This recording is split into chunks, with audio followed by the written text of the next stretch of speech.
नमस्कार, मैं कमल कौशिक। आप देख रहे हैं खबरें अभी तक। और 5 राज्यों के चुनावी नतीजे सामने आने को है। हालांकि आज तो 4 राज्यों के चुनाव के नतीजे होंगे और मिजोरम का नतीजा बाकी है, लेकिन आज 4 राज्यों पर सबकी निगाह टिकी हुई है और 4 राज्यों के रुझान भी आपके सामने हैं।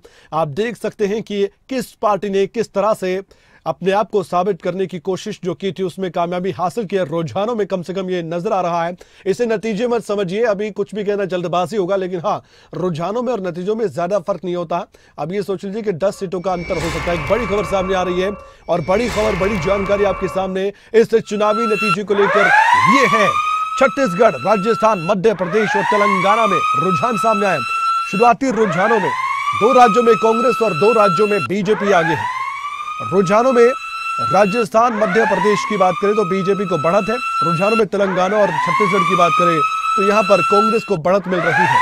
छत्तीसगढ़, राजस्थान, मध्य प्रदेश और तेलंगाना में मतगणना जारी है। अभी शुरुआती रुझानों के बारे में हम आपको लगातार डिटेल्स और जानकारी विस्तार से दे रहे हैं। हमारे मेहमान, हमारे गेस्ट भी हमारे साथ जुड़े हुए हैं, पॉलिटिकल एक्सपर्ट भी जुड़े हैं हमारे साथ और बाकी पार्टियों के भी प्रवक्ता और नेता भी जुड़े हुए हैं ताकि हम चर्चा भी कर सके। हर जानकारी सबसे पहले खबरें तक आप तक पहुंचाएगा। इस समय आपके सामने तमाम रुझान भी हैं। एक और बड़ी जानकारी, बड़ी खबर आपके सामने आ रही है। Result breaking. राजस्थान में बीजेपी को रुझानों में बढ़त मिल रही है। बीजेपी को 120 सीटों पर आगे आने का मौका मिला है और कांग्रेस राजस्थान में फिलहाल लगभग 69 सीटों पर ही आगे है और अन्य को 10 सीटों की बढ़त मिली है। राजस्थान में बीजेपी का रिपोर्ट कार्ड अच्छा लग रहा है रुझानों में। और राजस्थान में अब बीजेपी को बढ़त अगर मिल रही है तो उसके पीछे के क्या कारण है, क्या फैक्टर्स रहे, क्या मुद्दे रहे हैं, इस पर भी हम चर्चा जरूर करेंगे। मध्य प्रदेश और राजस्थान 2 बड़े राज्य हैं देश के और इन 2 बड़े राज्यों में अगर बीजेपी को बढ़त मिल रही है तो एक बात का अंदाजा तो लगा लीजिए कि बीजेपी ने जो मेहनत की है रुझानों में, कम से कम उस मेहनत का फल तो मिलता नजर आ रहा है। लेकिन बाकी तेलंगाना और छत्तीसगढ़ की बात करें, 2 छोटे स्टेट जरूर हैं मध्य प्रदेश और राजस्थान की तुलना में, लेकिन 2 स्टेट कांग्रेस के खाते में अगर आते हैं तो भी ये बराबर की नेक टू नेक फाइट होगी आम चुनाव से पहले, लोकसभा चुनाव से पहले। इसलिए सबकी नजरें इन चुनावों पर टिकी हुई है। 4 स्टेट के नतीजे हैं, एक बार फिर से हम आपको बता दें। 5 राज्यों में चुनाव हुए थे, 4 के नतीजे आज आ रहे हैं। मिजोरम का नतीजा कल आएगा और उसके बाद ये साफ हो जाएगा कि 5 में से कौन कितने राज्य को जीतता है और कौन किस तरह से कामयाबी हासिल करता है। कई राज्यों में अब उत्साह के साथ कार्यकर्ता खुद जश्न मनाते नजर आ रहे हैं और पटाखों की आवाज भी सुनाई दे रही है। मिठाई की तस्वीरें भी सामने आ रही है। अब किसी के लिए चुनाव मीठा होगा, किसी के लिए कड़वा, देखने वाली बात है कि असल में अंत में रिजल्ट क्या सामने आता है। अभी आप अपनी टीवी स्क्रीन पर चिपके रहिए क्योंकि अभी तो नतीजे आने बाकी है। ये रुझान है, रुझान में आगे पीछे चलता रहता है। अब 120 का आंकड़ा आप जैसे देख रहे हैं, 69 का आंकड़ा कांग्रेस का देख रहे हैं राजस्थान में, तो ये आगे पीछे होगा। अभी कुछ भी नहीं कहा जा सकता और कौन चेहरा कितना बड़ा है और किस तरह से आगे और पीछे हो रहा है ये भी आपकी स्क्रीन पर इस समय हम आपको दिखा रहे हैं और तस्वीरें एक के बाद एक सामने आ रही है। अनाउंसमेंट्स हो रही है, जहां पर मतगणना हो रही है वहां पर अनाउंसमेंट होती है, उसके बाद डिटेल आती है। खबरें तक सटीक जानकारी आप तक पहुंचा रहा है। हम कोई जल्दबाजी नहीं कर रहे, सीधा जो जानकारी आ रही है आप तक पहुंचा रहे। इलेक्शन कमीशन ऑफ इंडिया ने पूरी तैयारी के साथ मतगणना की पूरी जानकारी दी है और एक एक करके वो जानकारी निकलकर सामने आ रही है। रुझान आ रहे हैं, नतीजे अभी तक किसी भी सीट का नहीं आया है। हो सकता है 11 के बाद, 11 बजे के बाद या 11:30 के आसपास नतीजे आने शुरू हो जाए, उसके बाद ये मोहर लग जाएगी कि किस सीट पर कौन सी पार्टी का उम्मीदवार जीत हासिल कर रहा है। तस्वीरें हम आपको दिखा रहे हैं। राजस्थान में कांग्रेस की सरकार, लेकिन क्या रहेगी? सवाल बड़ा, जवाब आज ही मिलेगा। मध्य प्रदेश में पिछली बार कांग्रेस की सीट ज्यादा थी, लेकिन बीजेपी ने फिर बाद में सत्ता पलटी और अपने आप को सत्ता पे काबिज किया। तो क्या वहां पर बीजेपी की सरकार बनी रहेगी? सवाल बड़ा है, जवाब आज मिलेगा। तेलंगाना में रीजनल पार्टी को मौका मिला था और वहां पर कमाल कर दिखाया, लेकिन क्या रीजनल पार्टी की सरकार रहेगी? सवाल बड़ा है, जवाब आज मिलेगा। बड़ी खबर, बड़ी जानकारी एक बार फिर से आपके सामने है। राजस्थान की बात हम कर रहे थे। बीजेपी को 120 सीटों पर बढ़त मिल रही है। राजस्थान वो राज्य है, नाक का सवाल अशोक गहलोत के लिए और साथ ही सचिन पायलट के लिए, क्या बची रहेगी इज्जत राजनीतिक तौर पर? सवाल है, जवाब आज मिलेगा। मैं बार बार कह रहा हूं, कई सवाल है हमारे मन में भी, आपके मन में भी होंगे। उन सवालों के जवाब हम राजनीतिक पार्टियों के नेताओं से मिलेंगे और साथ ही आपको एक एक करके जानकारी विस्तार से मिलेंगे।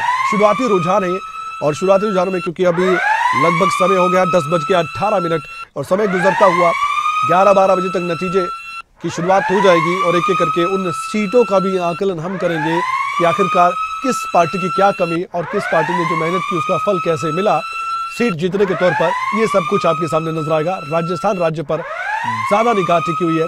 मध्य प्रदेश वो स्टेट है, शिवराज सिंह चौहान बेशक बीजेपी ने उनको चेहरा ऑफिशियल ना बनाया वहां पर, लेकिन मुख्यमंत्री तो हैं। अब सिंधिया और शिवराज सिंह चौहान की जोड़ी क्या वहां पर कमाल कर पाएगी? ज्योतिरादित्य सिंधिया ने भी खूब मेहनत की मध्य प्रदेश में। राजस्थान की बात करें तो राजस्थान में वसुंधरा राजे एक बड़ा चेहरा बीजेपी का है और राजस्थान में अशोक गहलोत ने बहुत ज्यादा मेहनत की। जादूगर उन्हें कहा जाता है राजनीति का। क्या जादू चल पाएगा या फिर अब की बार फीका रह जाएगा? कई सवाल है हमारे मन में।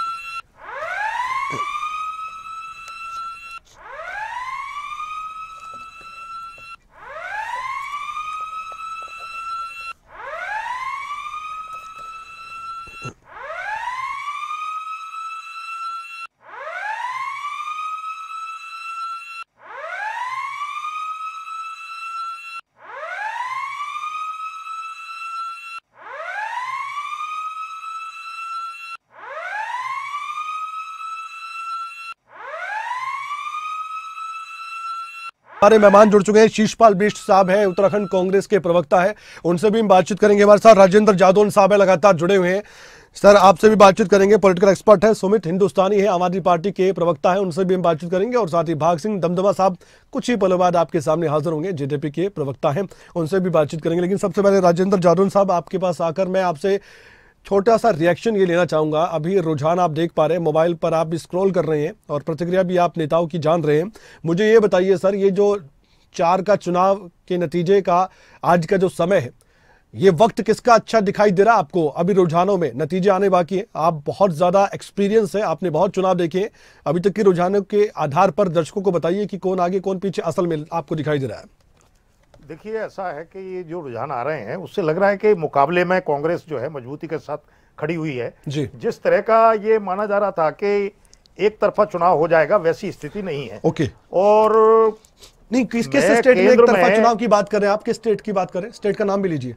नहीं, स्टेट का मतलब यह है कि जैसे राजस्थान भी है, मध्य प्रदेश भी है जी। तो राजस्थान में भी अशोक गहलोत ने किस तरह से अपना एजेंडा, अपनी चुनावी घोषणाओं को लेकर और जिस तरह से लोगों को, आम जन को रियायतों की घोषणाएं करके, वादे करके कड़े मुकाबले में खड़ा किया हुआ है। जी। और मध्य प्रदेश में भी ठीक है कि ये मानिए कि वहाँ शिवराज सिंह जी की सरकार थी तो चूंकि सत्तारूढ़ दल को कुछ अपने तरह के फायदे भी मिलते हैं और कुछ प्रभाव भी होता है। और सत्तारूढ़ दल सरकार में रहते हुए कोई दल अगर चुनावी वादे करता है तो लोग ज्यादा भरोसा करते हैं। तो वैसी स्थिति में फिर भी कांग्रेस जो है कड़ी मुकाबले में है। तो ये माना जा रहा है कि जिस तरह से मोदी जी की सरकार है, पिछले ये दूसरा टर्म पूरा करने जा रही है, तो वैसी स्थिति में और तमाम योजनाएं, तमाम प्रभाव और जो भी जोड़ तोड़ है उस सब के बावजूद अगर कांग्रेस सरवाइव कर रही है, मुकाबले में है, तो इसका मतलब ये है कि अभी मतदाता जो है कहीं ना कहीं जो है विपक्ष की नीतियों में भी भरोसा करके चल रहा है। देखिए, तकनीकी खेल होता है ये एक जादुई आंकड़ा होता है कि मेजोरिटी किसको मिल गई, कुछ सीटें ज्यादा मिल गई और सरकार बना ली, बाद में कोई जोड़ तोड़ कर ली, सरकार बन गई। लेकिन इसका मतलब ये है कि विपक्ष की जो थ्योरी है, विपक्ष का जो सिद्धांत है, उसके जो एजेंडे, उनकी लोकप्रियता भी बनी हुई है। और ये जनादेश का जो संदेश है राजेंद्र जी, ये जनादेश का जो संदेश है, इसे एक सकारात्मक मान सकते हैं। जीत किसी की भी हो लेकिन विपक्ष मजबूत होना चाहिए। निश्चित तौर पे लोकतंत्र में विपक्ष की मजबूती भी बहुत जरूरी है। ये एक पहिए की गाड़ी नहीं हो सकती विपक्ष। लोकतंत्र हमेशा जो है 2 पहिए की गाड़ी है, उसमें विपक्ष का होना भी जरूरी है और सत्ता पक्ष का भी, ताकि कुछ ना कुछ जो है नीति, सिद्धांत और एक तरफा और सत्ता को निरंकुश होने से रोका जा सके। यहाँ तो मैं तो गांधी जी का जो सिद्धांत लेके आता हूँ, महात्मा गांधी जी कहते थे कि राज्य एक आवश्यक बुराई है जी। वो ये कहते थे बुराई है लेकिन इसकी आवश्यकता भी है। तो उस आवश्यकता में जो बुराई को हम कम से कम करने का काम कर सकते हैं वो विपक्ष के जरिए ही होता है, क्योंकि विपक्ष फिर जनता को विश्वास में लेके और सामने खड़ा होता है और वो कहता है कि भाई तुम्हें राहत देने का काम हम करेंगे। बिल्कुल तो जिम्मेदारी, सत्ता पक्ष पर दबाव रहता है। और तो ऐसी स्थिति में अगर कांग्रेस मजबूती स्थिति में आ रही है तो मैं समझता हूं कि किसी के लिए शुभ संकेत हो ना हो, लोकतंत्र के लिए शुभ संकेत। ये आपने अच्छी बात कही। विपक्ष अगर मजबूत होगा, लोकतंत्र भी मजबूत होगा और सत्ता पक्ष भी अपनी जिम्मेदारी को अच्छी तरह से निभाएगा। अभी शिवराज सिंह चौहान क्या कुछ कह रहे हैं, एक बार सुन लेते हैं। खुश होंगे काफी? हजारों भाई बहन, जिनमें हमारे छोटे छोटे बच्चे शामिल थे,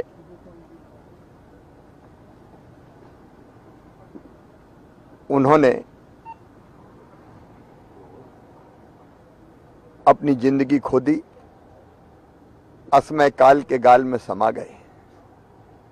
भोपाल का वो दृश्य भूलता नहीं है जब सड़कों पर अपनी जान बचाने अपने बच्चों को लेकर भाई और बहन दौड़ रहे थे और वो भयानक दृश्य ऐसा है कि कई मवेशी भैंसें ऐसी थी जिनके पेट फट गए थे। दौड़ते दौड़ते कई लोग गिरे। एक बड़ी खबर सामने आ रही है, उसके बारे में जानकारी आपको दे दें। केंद्रीय मंत्री गजेंद्र सिंह शेखावत की प्रतिक्रिया भी सामने आई है। बड़ी जानकारी यह है कि उनका बयान ये सामने आया कि बीजेपी इस चुनाव में प्रचंड बहुमत के साथ जीतेगी। राजस्थान में जादूगर का जादू खत्म हो गया है। जैसे कि हम भी कह रहे थे कि इस पर तंज कसते नजर आएंगे बीजेपी के नेता, ऐसा कहा जा रहा है। सुनवाते हैं गजेंद्र शेखावत ने क्या बात कही है। भारतीय जनता पार्टी इस चुनाव में प्रचंड बहुमत के साथ जीतेगी। मैं पहले दिन से आप सबसे कह रहा था, अभी तो और इंतजार करिए। ये तय मानिए कि जादूगर का जादू खत्म हो गया है, तिलिस्म टूट गया है और राजस्थान की जनता ने हकीकत पर वोट किया। हकीकत पर वोट दिया क्या? वाकई में हमारे साथ शीशपाल जी भी जुड़ चुके हैं, उत्तराखंड कांग्रेस के प्रवक्ता है। गजेंद्र शेखावत को अभी सुन रहे थे शीशपाल जी, और आपने सुना कि किस तरह से तंज कसे जा रहे हैं। जादूगर का जादूगर खत्म हो गया है। रुझानों में अभी बीजेपी ज्यादा आगे चल रही है। 120 सीटें लगभग बीजेपी को मिल रही है रुझानों में। राजस्थान की मैं बात कर रहा हूं सर, और कांग्रेस अभी 70 और 80 के बीच ही झूल रही है। और अगर असल आंकड़ा रुझानों का बताऊं तो 69 सीट अभी दिखाने के आगे चल रही है कांग्रेस पार्टी। यहां तो अच्छे खासे मार्जिन से जीत का सपना आपने संजोया था, लेकिन थोड़ा सा रुझानों में झटका मिलता नजर आ रहा है। शीशपाल जी, देखिए, मैं यहाँ ये कहना चाहूंगा कि गजेंद्र सिंह शेखावत जी हों चाहे जो भी नेता हों, उनको अभी धैर्य रखना चाहिए। और अभी 11:30 बजे के बाद के जो रुझान होंगे उसके बाद जो है आकलन और भविष्यवाणी करनी चाहिए। क्योंकि हिमाचल विधानसभा के चुनाव आपको याद होंगे, वहां 12 बजे तक जो है भारतीय जनता पार्टी को जो है आगे बताया जा रहा था। और मैं उस दिन भी जो है लगातार कह रहा था कि कांग्रेस पार्टी यहाँ पर विजय श्री हासिल करेगी और हम अच्छा बहुमत हासिल करेंगे। अभी मध्य प्रदेश हो, चाहे छत्तीसगढ़ हो, चाहे राजस्थान हो, निश्चित तौर पर देखिए महंगाई है, बेरोजगारी है जी। हर जगह जनता परेशान है और लगातार जिस तरीके से देश के अंदर जो है लोकतंत्र की हत्या हो रही है, तो ये किसी से छुपा नहीं है। बदलाव का माहौल सब जगह है और मुझे लगता है कि जब अंतिम परिणाम आए, निश्चित तौर पर आपको इन राज्यों में जो है कांग्रेस की सरकार बनती हुई नजर आएगी। शिशपाल जी जुड़े रहिए हमारे साथ भाग सिंह दमदमा साहब भी जेजेपी के प्रवक्ता जुड़ चुके हैं। सुमित हिंदुस्तानी भी है, आम आदमी पार्टी के प्रवक्ता हैं। सुमित जी, आपसे लगातार हम चर्चा कर रहे हैं। आपसे तो मैं यही जानना चाहता हूं कि आप भी अपनी पार्टी के तौर पर बहुत सी उम्मीदें रखते हैं भविष्य में, और आम चुनाव भी है, तैयारी आपको भी करनी है। राष्ट्रीय पार्टी में आपका भी नाम शामिल हो चुका है। जनादेश का संदेश आज के 4 राज्यों का, इसे कैसे समझ रहे हैं रुझानों में फिलहाल तक? देखिए, जिस प्रकार से आम आदमी पार्टी ने मेहनत करी थी उस तरह के नतीजे तो खैर नहीं देख पा रहे हैं, लेकिन हमारा विश्वास कायम है और हमारी उम्मीद कायम है। हम जनता के बीच में एक बार फिर से जाएंगे और जनता को फिर एक बार बताएंगे कि काम की राजनीति के फायदे और इस दलगत राजनीति, भ्रष्टाचार और जातिवाद राजनीति से ऊपर उठकर काम की राजनीति की बात लेकर हम लोग फिर उसमें जाएंगे। और रही बात आगे के चुनाव की, भविष्य क्या होगा, देखिए तमाम राजनीतिक दलों ने देश के ऊपर राज किया, अपनी सरकारें बनाई, लेकिन एक भी ऐसा राजनीतिक दल अब तक नहीं आया था जो स्कूल की बात करे, जो स्वास्थ्य की बात करे, जो महिला सुरक्षा की बात करे, या तीर्थ यात्रा की बात करे, या जनता द्वारा दिए हुए टैक्स के पैसे को सदुपयोग करके जनता को सुविधा देने की बात करे। लेकिन आम आदमी पार्टी का इतिहास हम देखिए, हमें 12 साल हुए आम आदमी पार्टी को। इस 12 साल के इतिहास में आम आदमी पार्टी ने जिस भी प्रदेश में चुनाव लड़ा, उस प्रदेश में हमने जो काम किए हैं उन्हीं काम को लेकर हम लोगों के बीच में जाते हैं, चाहे बिजली के ऊपर हो, चाहे पानी के ऊपर हो, चाहे स्कूल व्यवस्था के ऊपर हो, स्वास्थ्य व्यवस्था के ऊपर हो। किसी भी, हम लोग पंजाब में गए, हमने दिल्ली का मॉडल पेश किया। हम दिल्ली के अंदर 3 बार हमने सरकार बनाई और अब तो एमसीडी के अंदर भी सरकार बनाई। लेकिन एक चीज है, जो चीज मैं बिल्कुल मानता हूं, मध्य प्रदेश के अंदर हमारी नगर महापौर बनी हैं, लेकिन आज मध्य प्रदेश के अंदर हम लोग इतना अच्छा नहीं कर पाए जितनी हमारी उम्मीद थी, जितनी हमारी मेहनत थी। वो भी हम सोचेंगे, जो कमियां रह गई हैं उसको सुधार करेंगे और फिर दोबारा मजबूती के साथ जनता के बीच में मंथन आपको करना भी चाहिए, क्योंकि आप अपने आप को उस स्तर पर देखना चाहते हैं कि आप भी उन पार्टियों की श्रेणी में आ जाए जिसमें बीजेपी कांग्रेस ही है काफी सालों से, काफी दशकों से। जी बिल्कुल। दमदमा साहब, आप भी तो लड़े राजस्थान में, क्या स्टेटस है आप भी बता दीजिए। देखिए, राजनीतिक तौर पर हर पार्टी का अधिकार है और हम भी उसी तरह से राजस्थान के अंदर चुनाव लड़ा हमने जाकर जी, और राजस्थान के अंदर हमने 19 सीटों पे अपने उम्मीदवार उतारे जी, जो चुनाव लड़ रहे हैं। ओके। और चुनाव बड़ी मजबूती से लड़ा प्रत्येक कार्यकर्ता ने। हमारी राजस्थान के अंदर बहुत अच्छी एक टीम खड़ी हुई है पार्टी की, जो ताऊ देवीलाल जी की विचारधारा में विचार रखने वाले पुराने साथी वो इकट्ठे हुए। समय बेशक कम मिला हमें वहाँ पे राजस्थान में प्रचार के लिए या तैयारी के लिए, लेकिन आज हम राजस्थान में यदि संगठन वाइज बात करें तो जननायक जनता पार्टी का जो पौधा है वो राजस्थान में अंकुरित हो चुका है, क्योंकि संगठन के दम पर सरकारें बनती हैं और संगठन हमारा राजस्थान के अंदर पूरी तरह से इस चुनाव के बाद तैयार हो जाएगा और संगठन के कारण ही हर फील्ड के अंदर उतरा जा सकता है। आज ठीक है, ये भी इसमें कोई दो राय नहीं, जो रुझान आ रहे हैं उसके अंदर कहीं सफलता नहीं है अभी, लेकिन फिर भी हमने चुनाव लड़ा और लड़ना एक बहुत बड़ी बात है। हरियाणा से बाहर जाकर आदरणीय दुष्यंत चौटाला जी और दिग्विजय चौटाला जी की जो दो युवाओं की मेहनत और अजय सिंह चौटाला जी के आशीर्वाद से पूरे राजस्थान के अंदर आप देखिए कि अभी 30-35 साल के दो युवा हैं और किस तरह से उन्होंने राजस्थान के अंदर, चाहे कहाँ पाकिस्तान बॉर्डर होता है आपका और कहाँ हिंडौन कॉन्स्टिट्यूंसी जो मध्य प्रदेश जहाँ से नज़दीक रह जाता है, वहाँ तक दोनों ने, बड़े युवा नेताओं ने हमारा धुआंधार प्रचार किया, राजस्थान के अंदर पुराने साथियों को जोड़ा और हमें उम्मीद है कि अब की बार का जो ये बीज बोया है ये आने वाले समय के अंदर रंग लाएगा और अब हम संगठन भी राजस्थान में मजबूती से तैयार करेंगे और जननायक जनता पार्टी एक दिन राजस्थान के अंदर बहुत अच्छे स्तर पर निकल कर आएगी पार्टी। जादौन साहब, ये रीजनल पार्टियां जो हैं इनके बारे में आप क्या कहना चाहेंगे? इस तरह के जब इलेक्शंस होते हैं, समाजवादी पार्टी अपने क्षेत्र से निकलकर, जहां पर उत्तर प्रदेश में अच्छा खासा वोट बैंक है, वहां से निकलकर दूसरे स्टेट में जाते हैं, या आम आदमी पार्टी तो अब राष्ट्रीय स्तर की पार्टी हो गई है लेकिन ये भी दूसरे स्टेट में जाते हैं तो इनका दिल्ली वाला कमाल नहीं दिखता है। जेजेपी की बात करें तो हरियाणा में पहले चुनाव में ही 10 सीटें मिल जाती हैं और सत्ता में भागीदारी अपनी आप दिखा देते हैं आप, लेकिन दूसरे स्टेट में जाते हैं तो वहां पर इतनी कामयाबी नहीं मिलती है। क्या मानते हैं इसके पीछे का कारण कि जो दशकों से चला आ रहा है वही रिपीट होता जा रहा है और आगे भी यही होगा? नहीं, देखिए ऐसा है कि अब छोटे दल जो है, जो क्षेत्रीय दल हैं, वो अपना विस्तार तो करना ही चाहते हैं जी। अभी आम आदमी पार्टी ने चुनाव लड़ा, दूसरे राज्यों में जाके चुनाव लड़ा तो उनका मत प्रतिशत न हो गया कि वो राष्ट्रीय पार्टी की मान्यता मिल गई जी। तो इसी तरह से दूसरे दल भी जो है अपना विस्तार करना चाहते हैं। अभी जननायक जनता पार्टी राजस्थान चली गई, उनको लगता था कि उनके जो नेता हैं, जो पितृपुरुष हैं देवीलाल जी, उनकी लोकप्रियता राजस्थान में भी काफी थी और वह देखा जाए तो वो किसान नेता के रूप में पूरे हिंदुस्तान में भी उभरे थे। तो वो उस तरह से, वो उनकी अपने एक सिद्धांत थे कि किस तरह से गरीब कल्याण हो, किसान और कमेरे वर्ग का जो मेहनत कश इंसान है, जो समाज को किस तरह से चलाने का काम करता है अपनी मेहनत से, तो उसको आगे बढ़ाया जाए। तो इस तरह के नीति सिद्धांत को लेकर वो निकलना भी चाहते हैं। वो देखते हैं, आजमाते हैं कि कहाँ क्या स्थिति है, लोग उनकी नीति सिद्धांतों को कितना स्वीकार करते हैं। तो ये तो है कि लोकतंत्र में आज़ादी है, कोई किसी भी जो है, जो रजिस्टर्ड पार्टी है, वो कहीं भी जाके चुनाव लड़ सकती है। तो वहाँ किस रूप में क्या, वो जो उनका कितना आधार वो तैयार करती है, कितने मतदाता उनसे जुड़ते हैं, तो अपने नीति प्रचार करने का अधिकार है। अब ये देखना है कि किसको कितनी सफलता मिलती है। अभी समाजवादी पार्टी जो है राजस्थान से भी कई बार अपने कैंडिडेट खड़ा करती, मध्य प्रदेश में भी खड़े किए हुए थे, तो पिछली बार भी उनके विधायक थे वहाँ से। महाराष्ट्र में भी वो अपने जो है विधायक खड़े करते हैं, वो विधायकों विधानसभा के चुनाव लड़ते हैं। तो इस तरह से ये एक विस्तार का रहता ही है, राजनीतिक दल अपना करते हैं। लेकिन ये सफलता कितनी मिलती है, कई बार इतनी सफलता मिल जाती है कि सत्ता की चाबी उनके हाथ में आ जाती है, तो ऐसा भी है। अच्छा, इस रिजल्ट से मैं एक सवाल मेरे अंदर और आ गया, समाजवादी पार्टी का आपने नाम लिया, क्या इस रिजल्ट से जो INDIA गठबंधन है उसको आस जगेगी कि बीजेपी को टक्कर हम दे सकते हैं आम चुनाव में?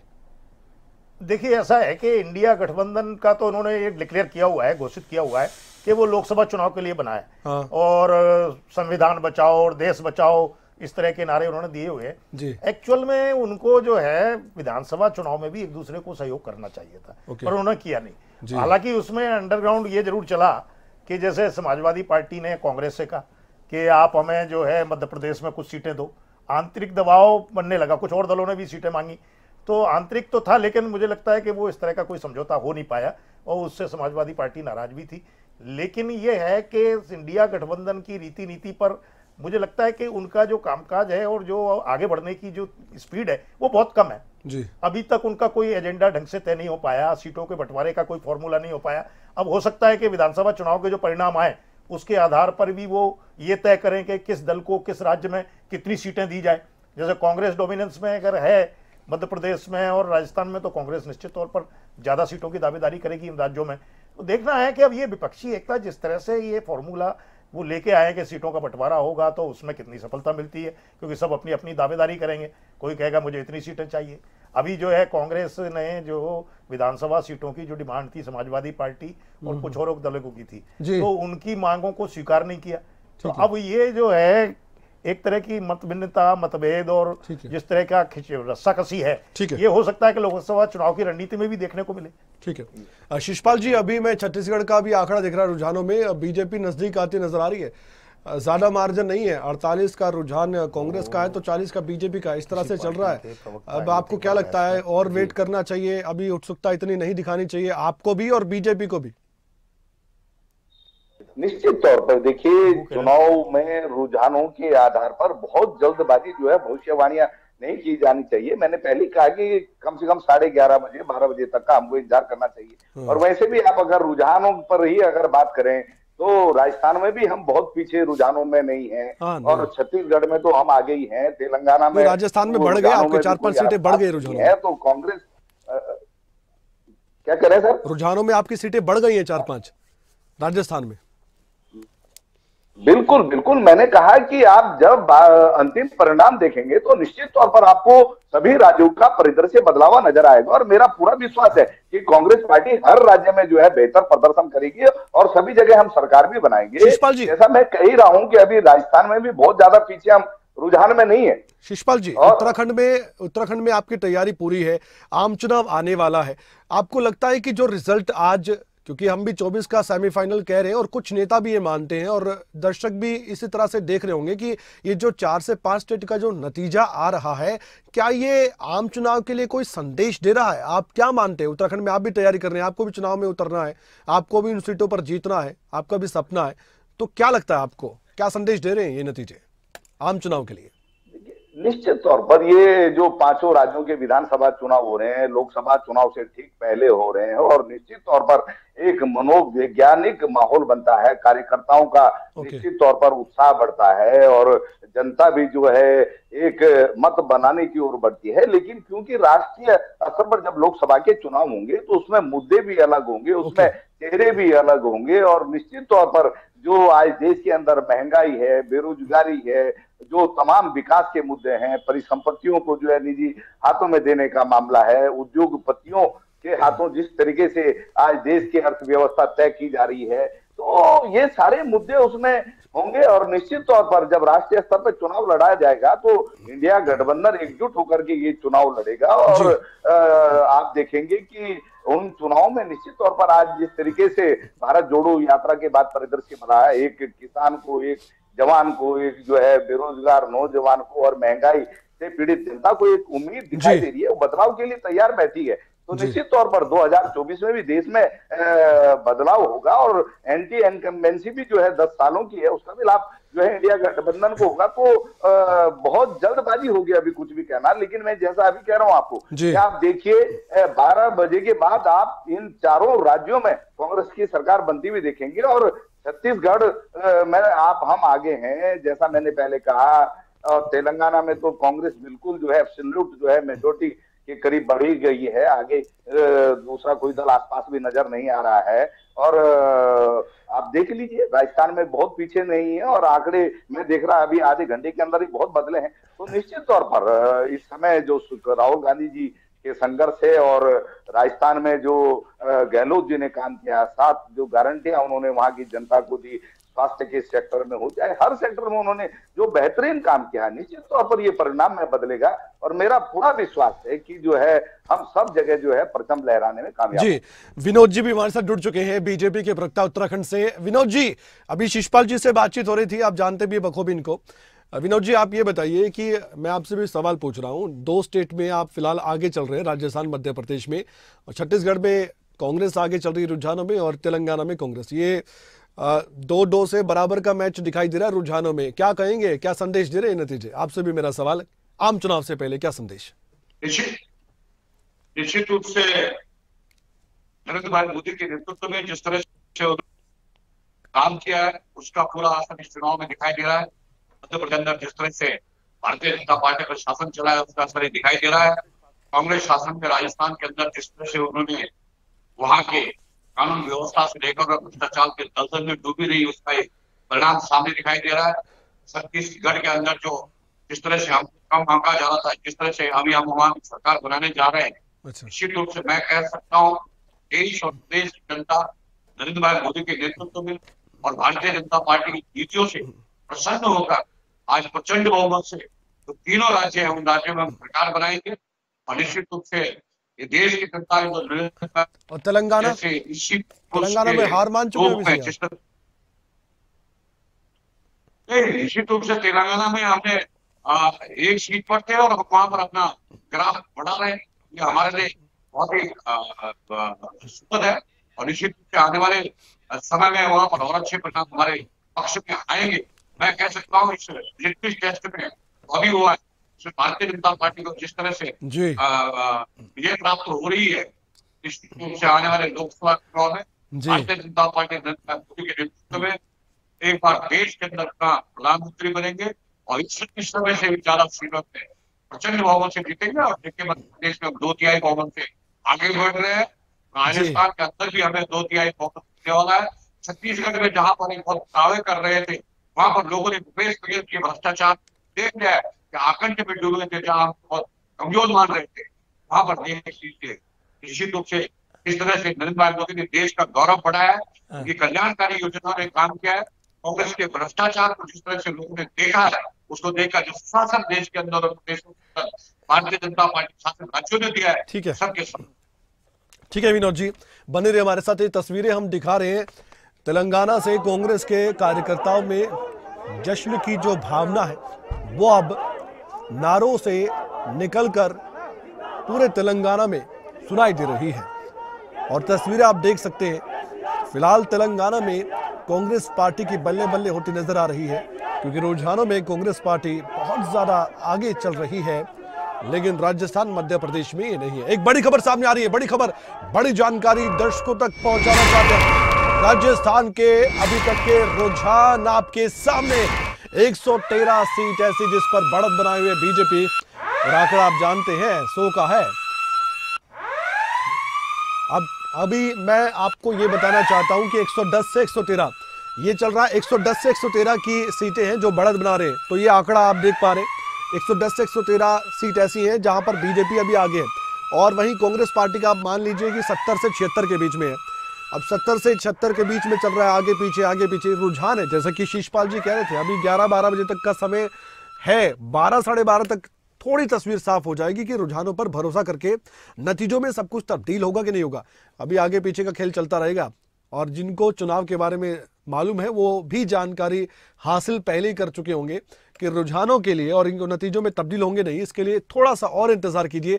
इसलिए खबरें अब तक के साथ बने रहिए, हर सटीक जानकारी के साथ हम आपके सामने हाजिर होंगे। हमारे मेहमान जो आप देख पा रहे हैं आपकी स्क्रीन पर, एक बार फिर से मैं इन सभी का स्वागत करता हूं। राजेंद्र जोदान साहब हमारे साथ जुड़े हुए लगातार पॉलिटिकल एक्सपर्ट है। शिषपाल जी उत्तराखंड कांग्रेस के प्रवक्ता हैं, विनोद जी हैं बीजेपी के प्रवक्ता उत्तराखंड से, और इसके अलावा भाग सिंह दंडोमा साहब जेजेपी के प्रवक्ता हरियाणा से, सुमित जी हैं हमारी पार्टी के प्रवक्ता हरियाणा से। सुमित जी, आपके पास आने का अब समय। अभी हमने राहुल गांधी को सुना इन चुनावों में लगातार प्रचार कर रहे थे, मेहनत उन्होंने की। प्रधानमंत्री नरेंद्र मोदी का प्रचार तो A1 रहता है, वो तो सुपरस्टार प्रचारक बीजेपी के, और आम आदमी पार्टी का कोई शक की बात नहीं कि सबसे बड़ा चेहरा अरविंद केजरीवाल है। अरविंद केजरीवाल दिखे तो सही, लेकिन क्या उनका प्रचार फ्लॉप हो गया? उतना सुपर हिट नहीं हो पाया जितना राहुल गांधी और पीएम मोदी का रहा इन 4 राज्यों में। कहीं ऐसा तो नहीं कि ईडी का जो एक जिक्र हुआ और दिल्ली में छापे पड़े और मनीष सिसोदिया के साथ जो हुआ उसका भी असर आप ये मानते हैं कि कहीं ना कहीं इन राज्यों में जाकर संदेश गलत गया आपके खिलाफ? नहीं, देखिए, कहीं ना कहीं एक चीज तो रहती है, जो साथी ईमानदार है और बिना किसी वजह से उनको जेल में डाला गया है इस सरकार के द्वारा, तो कहीं ना कहीं इस चीज की तो बात रहती है कि जिस आदमी ने देश के अंदर एक शिक्षा का एक नाम बदल के रख दिया, किस तरीके से सरकारी स्कूलों को, जहां पे लोग अपने बच्चों को पढ़ाना भी नहीं चाहते थे, उस तरफ देखते भी नहीं थे, आज लाइन लग के वहां पे बच्चों को पढ़ाया जाता है। एक ऐसे शिक्षा मंत्री को जिसके स्कूलों को देखने अमेरिका के राष्ट्रपति की पत्नी आती है देखने, वो जब मॉडल पेश करते हैं, उस व्यक्ति को जब जेल में डाल दिया जाता है तथाकथित एक घोटाले के रूप में, तो वो कहीं ना कहीं ये चीजें दिखाई देती हैं। रही बात हुड्डा हरियाणा में, उन पर भी तो आरोप है, केस चल रहे हैं, उनको जेल में क्यों नहीं डाला जाता? देखिए, ये तो हम लोग पहले दिन से कहते हैं, भाजपा कांग्रेस भाई भाई, देश बेच के खाई मलाई। अच्छा। ये तो हम पहले दिन से बात कहते आते हैं। अगर देखिए, हरियाणा की अगर मैं बात करता हूं, हरियाणा में अगर कांग्रेस पार्टी ने अच्छा काम किया होता तो लोग भारतीय जनता पार्टी क्यों लेके आते?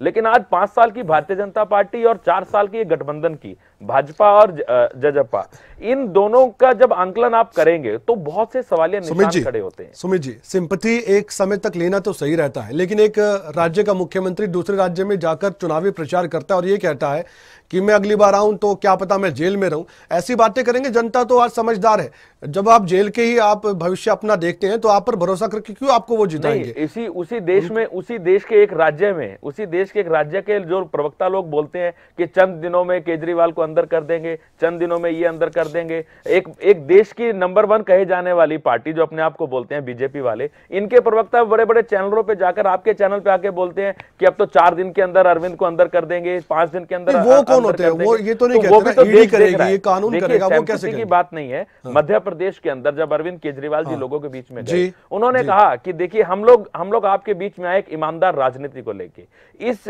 जातिगत क्षेत्रवाद और धर्म की राजनीति से ऊपर उठ के हम स्कूल और अस्पताल अच्छा करना चाहते हैं, हम महिला सुरक्षा देना चाहते हैं, जो हम दिल्ली और पंजाब में दे रहे हैं, उस चीज को लेके हमने प्रचार किया। और अरविंद केजरीवाल ही नहीं, एक एक कार्यकर्ता ने बूथ स्तर पर पूरी दिन रात दिन एक करके मेहनत करा है। देखिए, कोई भी राजनीतिक दल होगा, वो अपनी दलील अच्छे से रखता है, वो अपनी बात जनता के बीच में अच्छे से लेके जाता है। आगे की जो भी पारी होगी, आगे की जो भी बात होती है, वो जनता को देखनी है। अगर जनता कहती है कि आम आदमी पार्टी को इस बार इस इलेक्शन के नतीजों से दूर रखा जाए, इनको मैंडेट ना दिया जाए, तो हमें वो भी स्वीकार है। लेकिन एक दिन आएगा जब वही जनता आम आदमी पार्टी की पूर्ण बहुमत से देश के अंदर और प्रदेश के अंदर सरकार। दमदमा जी, मैं आपके पास आना चाहूंगा, लेकिन उससे पहले विनोद जी, इस पर आपको रिएक्शन देना चाहेंगे? सुमित जी आम आदमी पार्टी के प्रवक्ता, जो उन्होंने कहा आप पर भी कुछ आरोप लगा देते हैं। देखिए, निश्चित रूप से तो जैसा करेगा वैसा भरेगा। अच्छा। और ईडी ने उन चीजों को साक्ष्य पाया, इसलिए जेल की सलाखों के अंदर है। और निश्चित रूप से जो कह रहे थे कि हम 2 कमरों के घर में रह लेंगे, इतने आलीशान बंगले में जिन्होंने इतने पैसे खर्च कर, देश की जनता सब समझ रही है कि अरविंद केजरीवाल के रूप में जो बहुरूपिया है, किस तरह से जो है तो जनता को ठग रही है। तो मुझे लगता है कि सब जनता देखिए, और एक तरफ नरेंद्र भाई मोदी का नेतृत्व है जो एक गंगोत्री के समान पवित्र है, और जो चारों तरफ दिखाई दे रहा है, देश का वातावरण दिखाई दे रहा है, विश्व के अंदर विश्व मानचित्र पर भारत का गौरव बढ़ रहा है, तो एक दिखाई दे रहा है। इसलिए आम आदमी पार्टी को हमसे नहीं, ये कोर्ट से सवाल करना चाहिए कि आखिर वो गिराव नहीं हो पा रहे हैं, या उनको क्या समस्या है। ये कानून का मामला है, इसलिए इसमें सरकार कहीं पर पक्ष नहीं बनती है। किसी जो भ्रष्टाचारी है उनके लिए तो जेल ही उचित स्थान है, वो जेल में ही रहेंगे जो भी भ्रष्टाचारी। ठीक है। दमदमा जी, आपने खुद कहा कि आपने 19 उम्मीदवार चुनावी मैदान में राजस्थान में उतारे। आपके पास मैं आऊंगा। शिवराज सिंह चौहान फिर कुछ कह रहे हैं, एक बार सुन लेते दोबारा। दिल्ली में प्रधानमंत्री जी के नेतृत्व में केंद्र सरकार ने जो काम किया उसको यहाँ ठीक से हमने इम्प्लीमेंट किया, और जो यहाँ योजनाएं बनी, लाडली लक्ष्मी से लेकर लाडली बहना तक का एक अद्भुत सफर जो मध्य प्रदेश ने तय किया, गरीबों के लिए, किसानों के लिए, भांजे भांजियों के लिए जो काम हुए, वो भी जनता के दिल को छू गए और एक परिवार मध्य प्रदेश बन गया। अमित शाह जी की अचूक रणनीति, उनका जिस ढंग से यहाँ साथ मिला और हमारे राष्ट्रीय अध्यक्ष श्रीमान जेपी नड्डा जी का मार्गदर्शन, हमारे संगठन के नेतृत्व में कार्यकर्ताओं ने अनथक परिश्रम किया। प्रदेश अध्यक्ष, संगठन महामंत्री, उनके साथ टीम जुटी रही और जैसा भूपेंद्र यादव जी ने, शिव प्रकाश जी ने, अश्विनी वैष्णव जी ने जो मार्गदर्शन किया, उससे चुनाव के अभियान को सही गति और दिशा मिली। और इसलिए मैंने पहले भी कहा था, हम बिल्कुल कंफर्टेबल मेजॉरिटी, शानदार मेजॉरिटी भारतीय जनता पार्टी को आएगी, क्योंकि जनता का प्रेम हर कहीं दिखाई देता था। और रुझानों में आगे आने के पीछे का कारण क्या रहा, इसको बताते हुए शिवराज सिंह चौहान नजर आ रहे हैं, मौजूदा मुख्यमंत्री मध्य प्रदेश के, लेकिन दोबारा बनेंगे? सवाल है, जवाब शाम तक मिल जाएगा आपको। हमारे साथ भाग सिंह दमदमा जी भी जुड़े हुए हैं, जेजेपी के प्रवक्ता है। भाग सिंह दमदमा जी, आपने कहा कि 19 उम्मीदवार राजस्थान में अपने उतारे, बीजेपी के साथ हरियाणा में गठबंधन चल रहा था, अगर वहां भी हो जाता तो आपके खाते में कुछ सीट आ सकती थी, ये मैं मानकर चलूं, या फिर आपको लगता था कि हम अकेले ही चुनाव लड़कर कुछ वोट प्रतिशत बढ़ाकर ये आने वाले वक्त के लिए साबित कर देंगे कि हम भी राजस्थान में अपना वोट प्रतिशत अपने संगठन के दम पर बढ़ा सकते हैं? भविष्य को ध्यान में रखते हुए चुनाव आपने लड़ा राजस्थान में, या फिर बात नहीं बन पाई बीजेपी से? एनडीए के घटक दल के तौर पर अब जाने लगे हैं आप? नहीं, देखिए, मैं पहले भी ये कह चुका हूं कि हर राजनीतिक दल को अपना प्रचार प्रसार करने का अधिकार है। भारत का लोकतंत्र हमें ये अधिकार देता है। और रही बात हरियाणा प्रदेश के अंदर, हमारी सरकार गठबंधन की बहुत बढ़िया तरीके से चल रही है और जितना भी योजनाएं थी, जो किसानों के लिए योजनाएं थी, गृहिणियों के लिए योजनाएं थी, बेटियों के लिए थी, अभी मेरे भाई स्कूल की बात कर रहे थे, ये शिक्षा के ऊपर थी, इन सभी के ऊपर सरकार ने बहुत मजबूती से काम किया। उसके बाद जो राजस्थान का चुनाव आया तो जननायक जनता पार्टी ने राजस्थान का संगठनात्मक रूप से शुरुआत की थी। वहां पर प्रदेश अध्यक्ष, युवा की नियुक्तियां, महिला की नियुक्तियां की थी। ठीक है, कई कारण होते हैं कि गठबंधन एनडीए का अलायंस है, वो शीर्ष नेतृत्व के अंदर कहीं सीट्स के ऊपर या कोई और कारण भी हो सकते हैं जिसके ऊपर कोई नहीं इस प्रकार की बात बनी, तो जननायक जनता पार्टी ने अकेले चुनाव लड़ा। और अब देखिए कि जननायक जनता पार्टी का जो वोट प्रतिशत है वो राजस्थान में बढ़ेगा और वो इस चीज की एक नींव है कि आने वाले समय में, देखिए, कोई भी राजनीतिक दल, सिवाय सबसे पहले कांग्रेस पार्टी हुआ करती थी यहाँ पर। आपने कांग्रेस पार्टी की बात की, एक बड़ी खबर आ रही है, मैं आपको रोकना चाहूंगा, माफ कीजिएगा, लेकिन बड़ी खबर बताना दिखाना जरूरी है। अब छत्तीसगढ़ की बात करें और तेलंगाना की बात करें तो एक बड़ा अपडेट सामने आ रहा है रुझानों को लेकर। रुझानों में तेलंगाना और छत्तीसगढ़ में कांग्रेस को बढ़त, तेलंगाना में कांग्रेस को 68 सीटों पर बढ़त मिल रही है और छत्तीसगढ़ की बात करें, कांग्रेस को रुझानों में 47 सीटों पर बढ़त अभी तक लगातार मिल पा रही है और यह आंकड़ा 45 से ऊपर ही है काफी समय तक। छत्तीसगढ़ और तेलंगाना में कांग्रेस के लिए अच्छी खबर, हाथ मजबूत होते हुए नजर आ रहे हैं तेलंगाना और छत्तीसगढ़ में, लेकिन ये रुझान है, नतीजे बाकी है, आंकड़ा ऊपर नीचे हो रहा है, बीजेपी टक्कर दे रही है छत्तीसगढ़ में खासकर। दमदमा जी, कांग्रेस पर ही सवाल कर लेता हूं, हरियाणा में कांग्रेस का दावा है कि बहुत ज्यादा मजबूत हमारे हाथ हो गए हैं और बीजेपी और जेजेपी का सफाया करने की तैयारी कर चुके। ये जो छत्तीसगढ़ के संदेश अभी तक रुझानों में है और तेलंगाना के संदेश रुझानों में है, कुछ राजनीतिक तौर पर डर तो नहीं लग रहा? डर नाम की कोई चीज नहीं होनी चाहिए, मेरा मानना है। और रही बात है कि जिस प्रकार से हर राजनीतिक दल पॉजिटिविटी लेता है, जिस प्रकार तेलंगाना और छत्तीसगढ़ का लिया इन्होंने, उसी प्रकार से मध्य प्रदेश और राजस्थान का भी इनके सामने उदाहरण है। ये तो देखिए, अपनी तरफ से जो ठीक लगता है राजनीतिक दल उसको आगे लेकर चलता है। हरियाणा के अंदर कांग्रेस पार्टी का कोई वजूद नहीं है।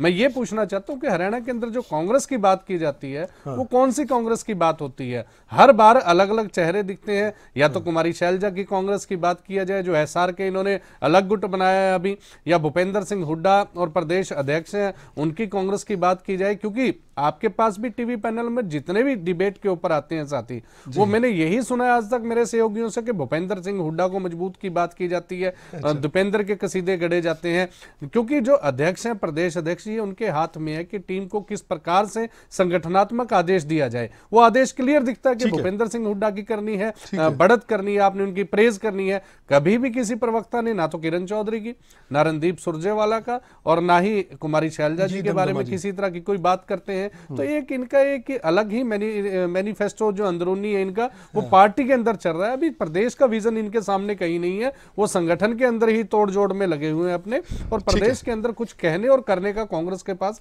कुछ ज्यादा नहीं रहा। जी दमदमा जी। राजेंद्र जादौन साहब, इसी पर मैं आपसे सवाल पूछना चाहता हूं। ये कांग्रेस की जब बात होती है, राजस्थान का मैं एग्जांपल उदाहरण आपके सामने रखना चाहता हूं। सचिन पायलट वर्सेस अशोक गहलोत, ये हमने चुनाव के प्रचार से पहले देखा। प्रचार में हालांकि ऐसा लगा कि सब कुछ ठीक ठाक सा हो गया है, ज्यादा एक दूसरे के खिलाफ बयानबाजी नहीं हुई है। फिर भी आपको लगता है ये गुटबाजी की खबरें और एक दूसरे के धड़ों में बंटने वाली खबरें ये चुनावी नतीजों या मतदान पर असर डालती हैं क्या, इस तरह की खबरें? नहीं, वैसे तो जैसा है कि अंदरूनी गुटबाजी कुछ ना कुछ का सभी राजनीतिक दलों में थोड़ी बहुत चलती रहती है जी। लेकिन हाँ, ये है कि कांग्रेस एक बड़ी ओल्ड एज पार्टी है। कई नेता परिपक्व हो गए, उनका कदकाठी मजबूत हो गया। वो ये कोशिश करते हैं कि हमें जो है हमारे हाथ में सत्ता आ जाए। और कुछ ऐसे भी हैं युवा नेता, वो सोचते हैं कि अब ये पुराने नेता जमे रहेंगे और युवा पीढ़ी को कब मौका मिलेगा। तो सचिन पायलट का जो था अशोक गहलोत के साथ, वो एक युवा पीढ़ी का जो अपनी दावेदारी पेश करनी चाहिए, वो उसका एक जीता जागता उदाहरण है। हालांकि कांग्रेस आला कमान ने वहां एक अच्छा पॉजिटिव रोल किया है कि जहां सचिन पायलट के समर्थक थे उनको अच्छे पद देकर, कहीं कोई कांग्रेस का जिलाध्यक्ष बना दिया, कुछ कोई और पद दे दिया, तो उनको सेटिस्फाई किया। कुछ हद तक जो है ये गुटबाजी को काफी हद तक उन्होंने कंट्रोल कर लिया था। अब ये तो सरकार की डिलीवरी है, फिर वहां का जनमानस है कि वो भारतीय जनता पार्टी अपना एजेंडा लेकर आई। तो वहां देखते हैं, वहां एक ट्रेडिशनल भी है पिछले 30 साल से कि अल्टरनेटिव जो है कांग्रेस और बीजेपी शासन करती हैं। तो इस तरह से अब चुनाव परिणामों के जो रुझान आ रहे हैं उससे लगता है कि भारतीय जनता पार्टी आगे है। लेकिन मुझे नहीं लगता है कि ये गुटबाजी का कुछ असर है कि जिसके पीछे कांग्रेस पीछे दिखाई देती है। मुझे लगता है कि वो ये मतदाता के ऊपर, मतदाता का जो मानस है वो एक सरकार के कामकाज को लेकर जो आकलन है और जो नई पार्टी के सत्ता में आने से जो उसको और नया कुछ मिलने की उम्मीद है, वो अपना काम कर रही है। विनोद जी, आपसे मैं सवाल पूछना चाहूंगा। आपकी, बेशक आप उत्तराखंड में हो, उत्तराखंड बीजेपी के लिए काम कर रहे हो, लेकिन फिर भी आपकी नजरें तो सभी स्टेट्स पर होंगी। मैं राजस्थान, मध्य प्रदेश का जिक्र यहां पर करना चाहूंगा। आपको क्या लगता है राजस्थान में रुझानों में? आप 100 का आंकड़ा पार कर चुके हैं, 110 के लगभग आगे चल रही हैं, सीटें आपके पक्ष में हैं। राजस्थान को लेकर आपको क्या लगता है कि वहां पर कांग्रेस की सरकार और जादूगरी नहीं चलती हुई दिखाई दी रुझानों में अभी तक? किन मुद्दों पर आप अपने आप को आगे देखते हैं इन रुझानों में? क्या मुद्दे काम आ गए आपके, या फिर पीएम नरेंद्र मोदी का चेहरा सबसे बड़ा चेहरा और उसी पर ये वोट डले? विनोद जी से भी संपर्क जुड़ चुके हैं हमारे साथ इस समय सुमित जी भी जुड़े हैं। सुमित जी, वैसे तो ना तो आप, ठीक है, वीरेंद्र जी भी जुड़ जाए। वीरेंद्र जी, मेरा सवाल आपने सुना हो तो ठीक है, नहीं मैं दोबारा दोहराता हूं। अभी राजस्थान के इलेक्शन की बात करूं, कौन से मुद्दे, कौन से फैक्टर्स जो आपके पक्ष में रहे रुझानों में अभी तक, जो दिखाई दे रहा है कि 100 का आंकड़ा आपके पक्ष में, 110 के आसपास आपकी सीटें अभी रुझानों में आगे आप चल रहे हैं। तो पीएम मोदी का बड़ा चेहरा, क्योंकि प्रचार खूब धुआंधार किया पीएम मोदी ने वहां पर, स्टार प्रचारक, सुपरस्टार प्रचारक आपके रहे, या फिर आपको लगता है कि जो मुद्दे आपने उठाए, जो बातें वहां पर कही, उस पर विश्वास किया गया है? और कौन से वो मुद्दे आपको लगता है? देखिए, चुनावों में कोई एक फैक्टर काम नहीं करता, मल्टीपल फैक्टर्स होते हैं और यूं कह सकते हैं कि बहुत सारे तत्वों का एक गुलदस्ता होता है जो अंततोगत्वा चुनाव परिणाम का आधार बनता है। प्रधानमंत्री नरेंद्र मोदी निश्चित तौर पर हमारे यूं कहिए कि सुपरस्टार प्रचारक के नाते धुआंधार प्रचार वो हर चुनाव में करते ही हैं। बिल्कुल। उनकी उपस्थिति, उनकी बातें, उनके द्वारा किए गए काम, उनका डायनेमिक जो नेतृत्व है, उसके कारण हमारे कार्यकर्ता में, हमारे मतदाता में उत्साह आता ही है, इसमें तो कोई संदेह नहीं है जी। लेकिन राजस्थान में और बहुत सारी चीजें काम कर रही थी। वहां की जो कांग्रेस की सरकार है जादूगर महाशय की, उसकी जो कारगुजारियां हैं, उसकी जो असफलताएं हैं, उसके जो गड़बड़ झाले हैं, उनको लेकर के राजस्थान की जनता के मन में परिवर्तन का जो संकल्प है वो मजबूत हुआ और वो परिवर्तन हम सामने होता हुआ दिखाई देते हैं। राजस्थान की सरकार, गहलोत की सरकार, वो भर्तियों में घोटाले के लिए उसकी खूब चर्चा हुई। राजस्थान की गहलोत सरकार, उसका सांप्रदायिक चेहरा बारंबार सामने आया। राजस्थान की गहलोत सरकार अपने किए हुए वादों पर कदम कदम पर असफल होती हुई, मुकरती हुई दिखाई दी। इसलिए राजस्थान परिवर्तन चाहता था। राजस्थान नरेंद्र मोदी जी के साथ, भारतीय जनता पार्टी के साथ, कमल के निशान के साथ खड़े होने का मन बना चुका था। हम लोगों को चुनाव में उतरते समय ही इस बात का एहसास और आभास था।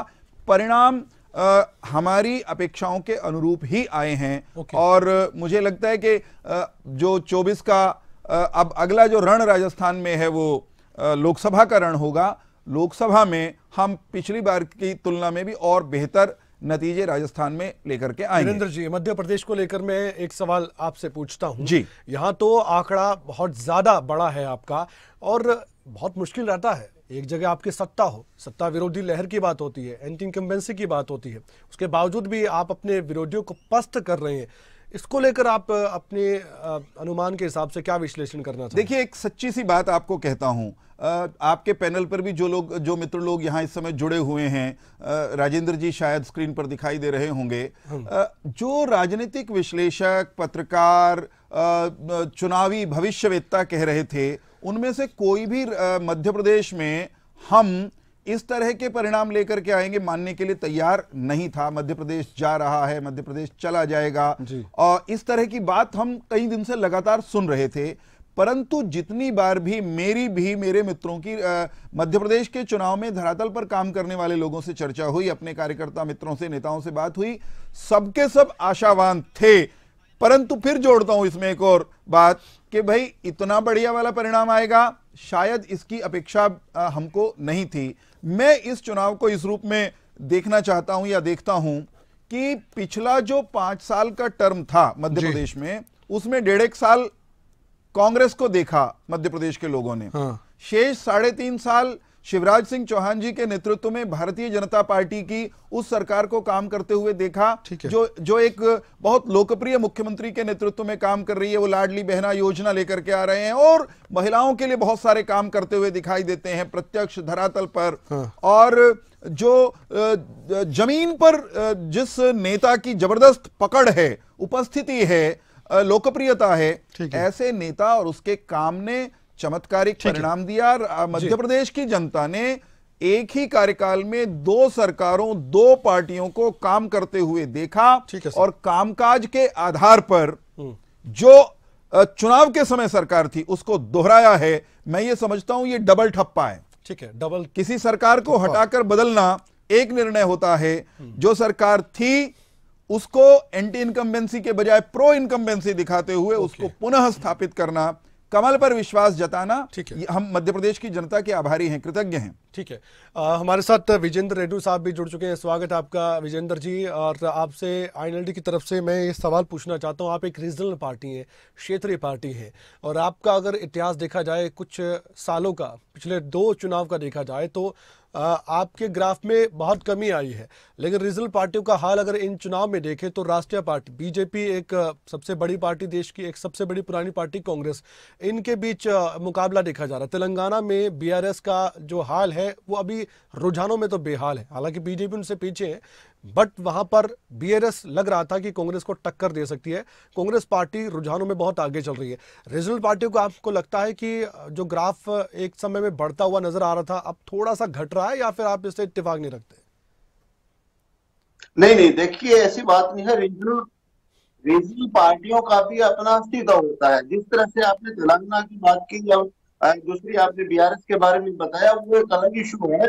लेकिन जो आईएनएलडी है वो कोई इस तरह की रीजनल पार्टी नहीं है कि जिसका अपना अस्तित्व ना हो। जो इंडियन नेशनल लोकल पार्टी है हरियाणा प्रदेश में, वो मैं आप सभी जानते हैं कि बहुत बड़ी पार्टी का भी रुतबा रख चुकी है हरियाणा प्रदेश में, और 87 विधानसभा की सीटें जीतने का भी काम किया। और इंडियन नेशनल लोकल पार्टी ऐसी पार्टी है जिसके नेता देश के प्रधानमंत्री खुद भी रह चुके हैं, और जिसके मौजूदा नेता 5 बार हरियाणा प्रदेश के मुख्यमंत्री रहे। आज आपने पिछले 2 रिजल्ट की बात की, जो 2000 रिजल्ट था इंडियन नेशनल लोकल पार्टी का, वो हम मानते हैं कि खराब रहा था। उसके कारण बड़ा ये था कि पार्टी में स्प्लिटिंग हो गई थी, पार्टी टूट गई थी।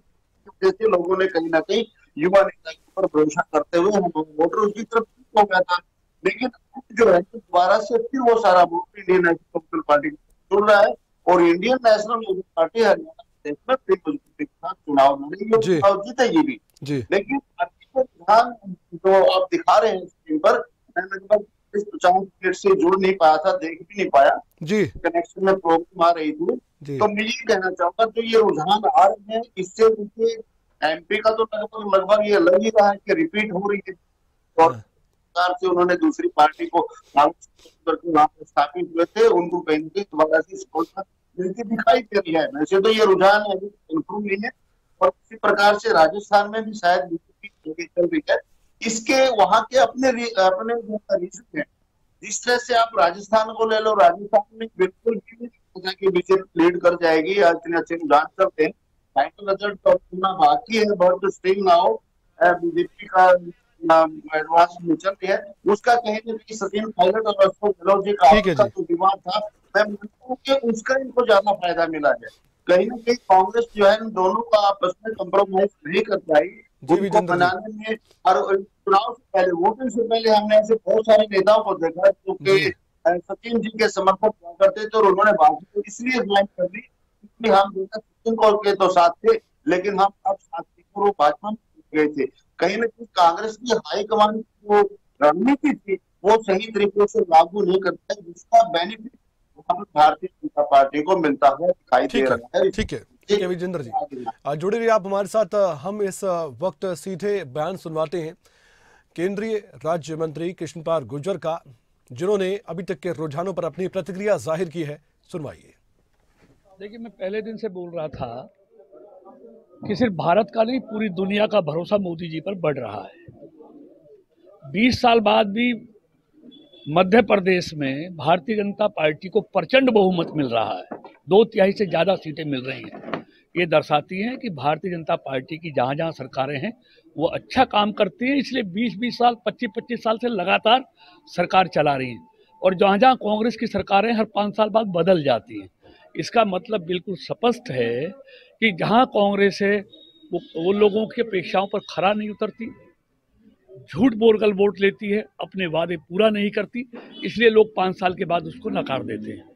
लेकिन बीजेपी लगातार जीत रही है तो इसका मकसद है कि वो लोगों के लिए काम कर रही है, वहाँ सुशासन है, वहाँ विकास है। और हम तो चुनाव के समय ही कहते थे कि इन प्रदेशों में भारतीय जनता पार्टी जीतेगी, क्योंकि मोदी जी के प्रति जो भरोसा है लोगों का वो देखते ही बनता है।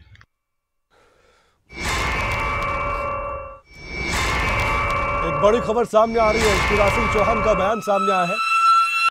सीएम शिवराज सिंह चौहान ने इन रुझानों पर एक बार फिर से कहा है, हम बहुमत से सरकार बनाएंगे। शिवराज सिंह चौहान कह रहे रुझानों को देखकर उनको ये भरोसा हो गया, जनता ने भरोसा जताया, प्रेम दिखाया अपना, पीएम मोदी के मन में एमपी बसता है। शिवराज सिंह चौहान कह रहे अमित शाह की रणनीति का साथ मिला है, ये कह रहे सीएम शिवराज सिंह चौहान। ये तमाम बातें कही गई है शिवराज सिंह चौहान की तरफ से, पूरा भरोसा उनको है कि बहुमत से ये सरकार वो बनाने जा रहे हैं। हालांकि रुझानों में भी उनकी बात सटीक साबित होती नजर आ रही है। थोड़ा सा इंतजार और बने रहिए, क्योंकि अभी रुझान नतीजे में धीरे धीरे तब्दील होते नजर आएंगे। लगभग 12 से 12:30 के बाद कुछ समय ही बाकी है। और साथ ही एक और बड़ी जानकारी आपके सामने ये भी हम रखना चाहते हैं कि इस समय छत्तीसगढ़ पर सबकी निगाह टिकी हुई है। छत्तीसगढ़ में कांटे का मुकाबला देखा जा रहा है। एक बार दिखाइए छत्तीसगढ़ का आंकड़ा भी।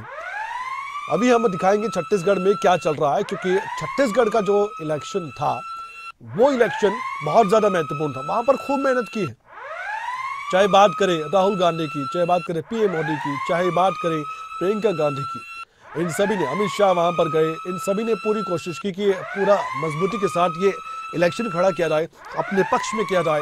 लेकिन नतीजे अब आ रहे हैं सामने। रुझानों में राजस्थान और मध्य प्रदेश में बीजेपी आगे है और वहीं छत्तीसगढ़ और तेलंगाना में कांग्रेस पार्टी आगे है। इन दोनों के बारे में हम लगातार आपको बता रहे हैं, दिखा भी रहे हैं। अब आगे क्या होगा? आगे यही होगा कि दोनों राज्य, जो राजस्थान मध्य प्रदेश, इसमें रुझानों में लग रहा है कि बीजेपी शायद सरकार बना ले, क्योंकि जो जादुई आंकड़ा है बहुमत का, उससे तो पार रुझानों में बीजेपी दोनों स्टेट में है। चाहे वो राजस्थान की बात करें चाहे मध्य प्रदेश की। 199 सीटों पर चुनाव हुए राजस्थान में 100 से ज्यादा का आंकड़ा चाहिए और ये बीजेपी का रुझानों में नजर आ रहा है।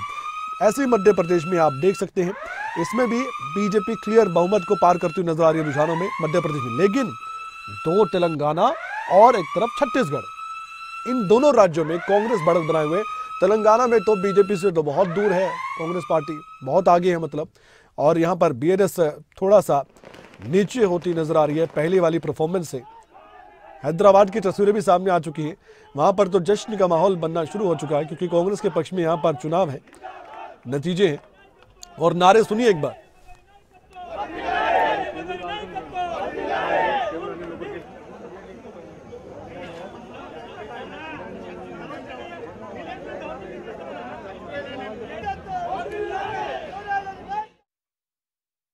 बीजेपी का जश्न भी दिखा देते हैं।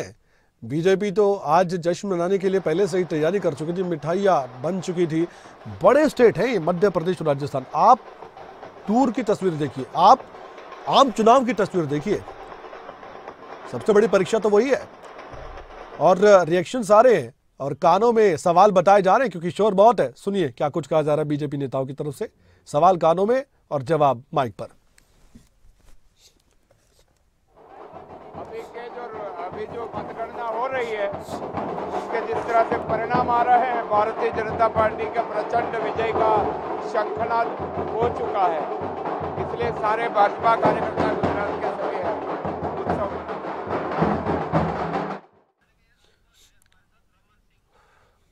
और रमन सिंह कांग्रेस के हरियाणा प्रवक्ता भी हमारे साथ जुड़ चुके हैं और बीजेपी की तरफ से वीरेंद्र चौहान साहब लगातार हमारे साथ जुड़े हुए हैं।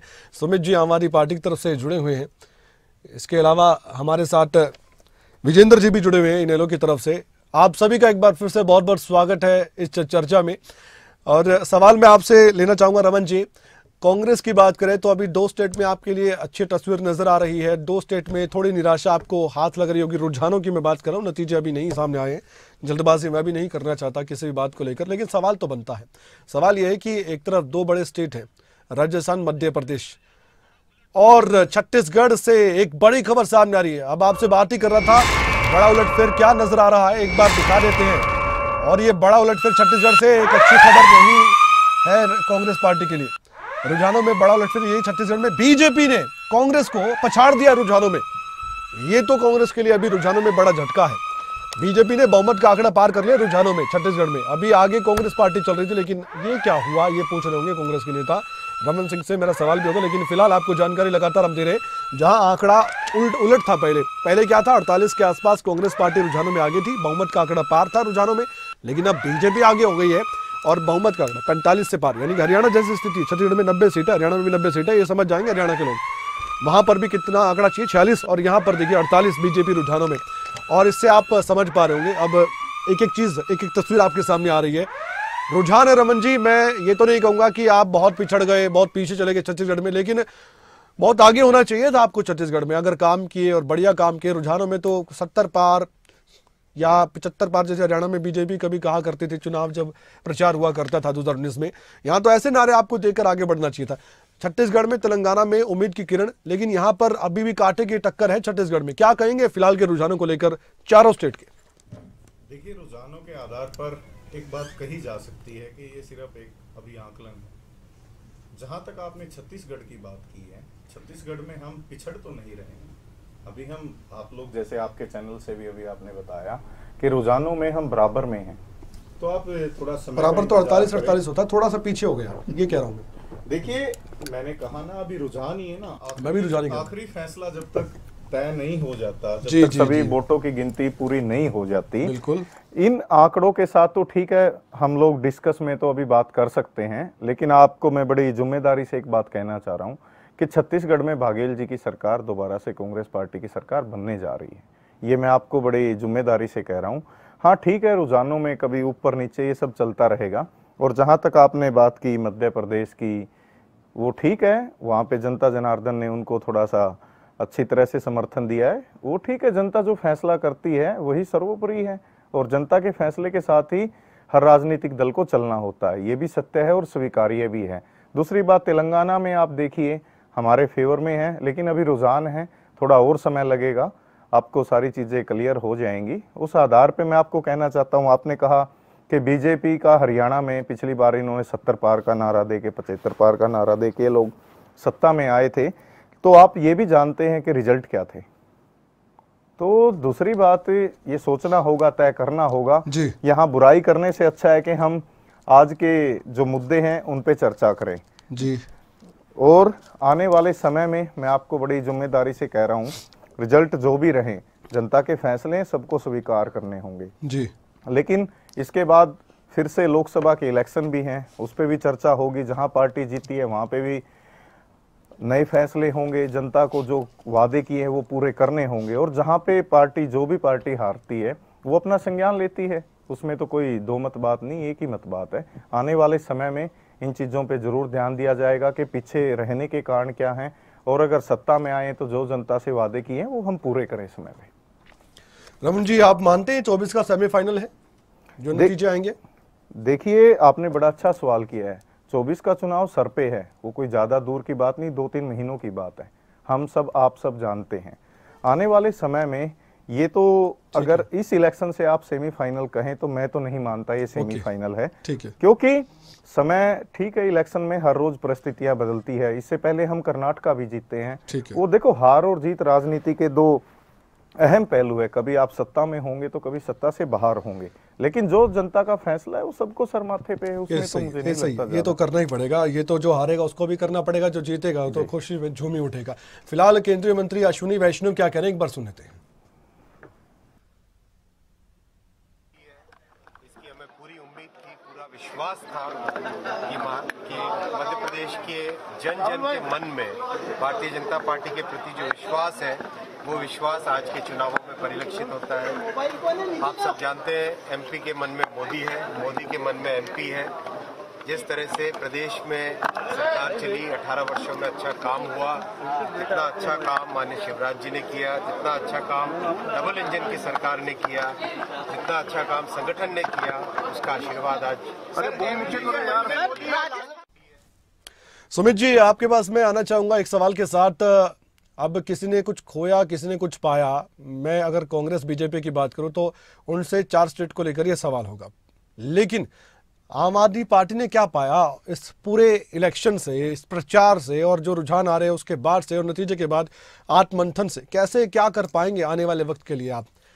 आम आदमी पार्टी ने क्या पाया है और क्या खोया, ये तो नतीजे आने के बाद ही हम अच्छे से बता पाएंगे। लेकिन आम आदमी पार्टी के कार्यकर्ता का हौसला बढ़ा और आम आदमी पार्टी के नेताओं ने जो ग्राउंड लेवल पे जाके काम किया है उससे उनको सीख भी मिली है। क्योंकि जब आप जनता के साथ 1 to 1 होते हैं तो आपको वहां की पता चलता है कि जनता क्या मांग रही है, जनता क्या चाहती है। ठीक है, हमें कुछ कमी रह गई होगी, उस कमी को पूरा करके उसके बाद फिर से एक बार चुनाव लड़ेंगे और चुनाव जीतेंगे और जो काम की राजनीति है उसके ऊपर बात करेंगे।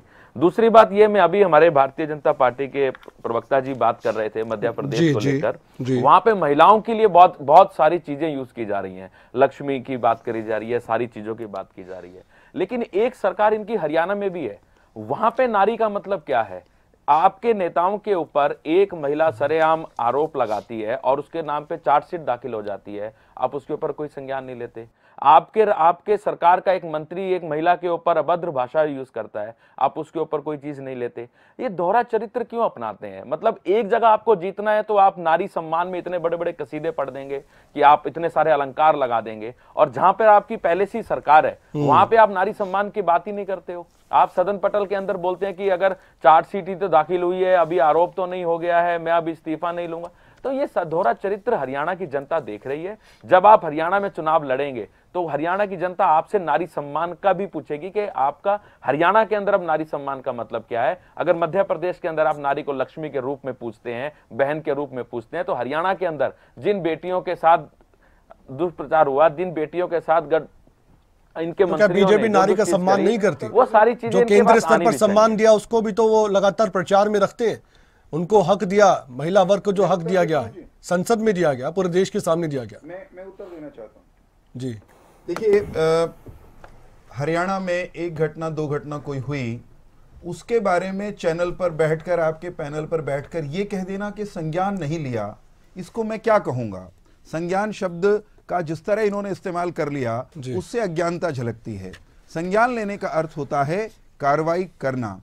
कानून के रास्ते से ही किसी के विरुद्ध कार्रवाई होगी, चाहे वो मंत्री हो, चाहे वो कोई श्रमिक हो, किसी सड़क पर या खेत में काम करने वाला।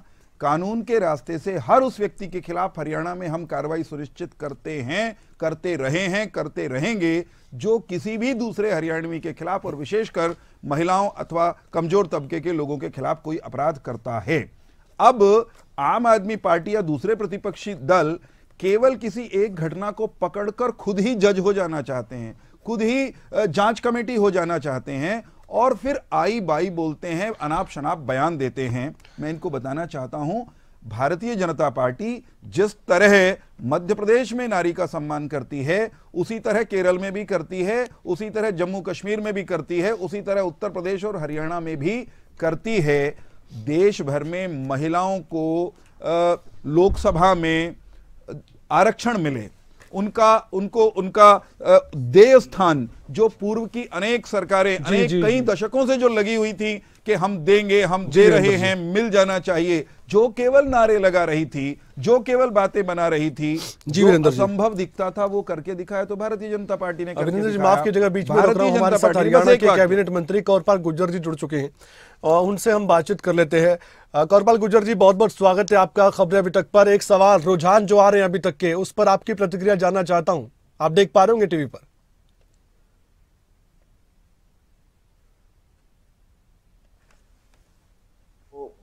लीडरशिप है, उसने पहले भी ये कहा था कि भाई छत्तीसगढ़, मध्य प्रदेश, राजस्थान में भारतीय जनता पार्टी चुनाव जीत रही है।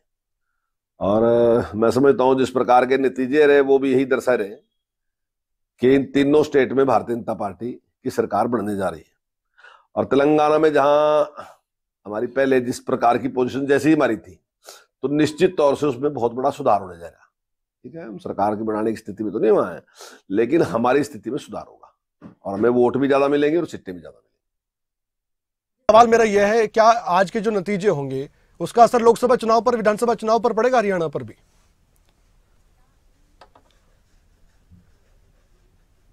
निश्चित तौर से कुछ तो असर होता ही है।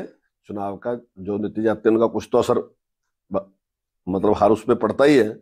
हालांकि हर स्टेट की अलग अलग स्थिति होती है। और जहां तक केंद्र के चुनाव की बात है, तो उसमें जो लोकप्रियता है वो बहुत ज्यादा है स्टेट के मुकाबले में।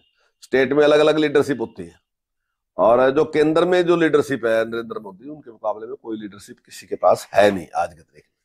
और हर आदमी यही चाहता है कि नरेंद्र मोदी जी के नेतृत्व में ही केंद्र की सरकार बने। और मैं ये मानता हूं कि आने वाले टाइम में जब भी चुनाव 2024 का चुनाव होगा, तो इससे ज्यादा बड़ी बढ़त उस चुनाव में मिलेगी। 4 राज्यों के नतीजों पर नजर आपकी है, लेकिन आपने इन पर निगाह भी टिकाई हुई है। कौन से फैक्टर, कौन से मुद्दे थे जो प्रभावी रहे, आपको क्या लगता है?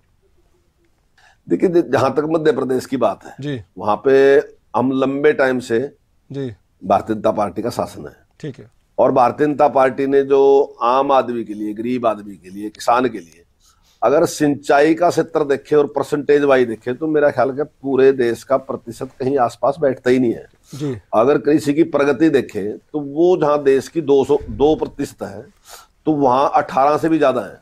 यानी पिछली बार 19% की ग्रोथ थी वहां एग्रीकल्चर में। यानी कि एक बार तो हमारे गृह मंत्री जी ने कहा दोबारा मुख्यमंत्री को कि भाई दोबारा चेक तो कर लो इसको, कहीं आंकड़ा गलत तो नहीं है।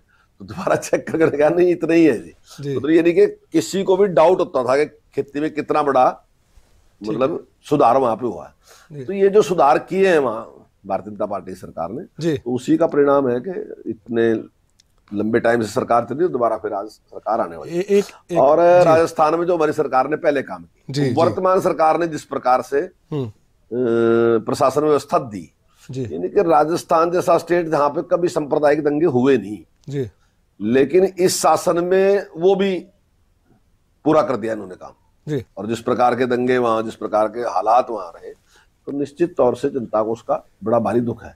हालांकि इन्होंने चाहे वहां सिलेंडर सस्ता देके और दूसरी चीज देके चाहे उसको बनवाने का प्रयास किया, लेकिन जनता के लिए सुरक्षा सबसे पहली है। और मैं समझता हूँ उसके ऊपर उन्होंने मतदान किया जी। और मुझे लगता है कि आने वाले टाइम में भारतीय जनता पार्टी। एक अंतिम सवाल जेजेपी को लेकर है। राजस्थान में जो प्रदर्शनों का जेजेपी का, उसके आधार पर क्या हरियाणा में गठबंधन पर फर्क पड़ेगा सर? गरीब के लिए, सबके लिए किया जी। उसको देखते मुझे ऐसा लग रहा है कि आने वाले टाइम मेरी आवाज आ रही है सर? आप बीजेपी की सरकार जी बढ़ेगी। जी, अंतिम सवाल जेजेपी को लेकर है सर मेरा, फर्क पड़ेगा गठबंधन पर जो प्रदर्शन होगा राजस्थान में जेजेपी का? नहीं, हरियाणा में कोई गठबंधन है ही नहीं जेजेपी के साथ। हमारा सरकार के लिए गठबंधन है जेजेपी के साथ। देखिए, हमने अलग अलग चुनाव लड़ा, उन्होंने हमारी कमियां निकाली, हमने उनकी कमियां निकाली, लेकिन चुनाव के बाद क्योंकि हमारे पास पूर्ण बहुमत नहीं था, ना उनके पास पूर्ण बहुमत था, तो हमने एक कॉमन मिनिमम प्रोग्राम बनाया। कुछ उनके वादे थे, कुछ हमारे वादे थे जी। हमने विचार किया कि इन सारे को हम पूरा करेंगे। उस समझौते में हमने सरकार बनाई। अभी तक हमारा चुनावी समझौता कहीं नहीं है, ना पीछे था ना अभी आगे हुआ। हाँ, हमारी जो बड़ी लीडरशिप है वो कोई फैसला करती है, वो बात अलग है, दोनों पार्टियों में मिलकर कोई फैसला करते हैं, लेकिन हमारा चुनाव का समझौता आज की तारीख में हमारा कोई चुनाव का समझौता नहीं। बहुत बहुत धन्यवाद कौरपाल गुर्जर जी, आपने बहुत अहम बात कही, बहुत बहुत शुक्रिया हमारे साथ जुड़ने के लिए। तो आपने सुना हरियाणा के कैबिनेट मंत्री कौरपाल गुर्जर को, 4 अहम सवाल थे और चारों के जवाब उन्होंने बहुत विस्तार से भी दिए हैं, पॉइंट टू पॉइंट भी दिए हैं, खासकर जेजेपी को लेकर। ये चुनाव के बाद का गठबंधन था, चुनाव से पहले का नहीं था, पोस्ट इलेक्शन। और अब जो प्रदर्शन, ये सवाल तो अहम है, जेजेपी का राजस्थान में रहने वाला नतीजों में, अभी हम कुछ जल्दबाजी नहीं कहना चाहेंगे, जो सीटें लड़े हैं जेजेपी उस पर हम बाद में आंकड़ा दिखाकर, बताकर, विस्तार से जानकारी देकर उसके बाद जेजेपी के नेताओं से भी सवाल हम पूछेंगे कि क्या जो प्रदर्शन हुआ इसका असर हरियाणा पर ही पड़ सकता है। भाग सिंह दमदमा जी, इस पर आप कुछ जवाब देना चाहेंगे? आपने सुना कौरपाल गुर्जर को भी अभी। देखिए, माननीय मंत्री जी ने अभी जो बात कही है इसमें कोई दोहराई नहीं है, सही बात कही है कि जो हमारा प्री पोल अलायंस नहीं, हमारा पोस्ट पोल अलायंस है।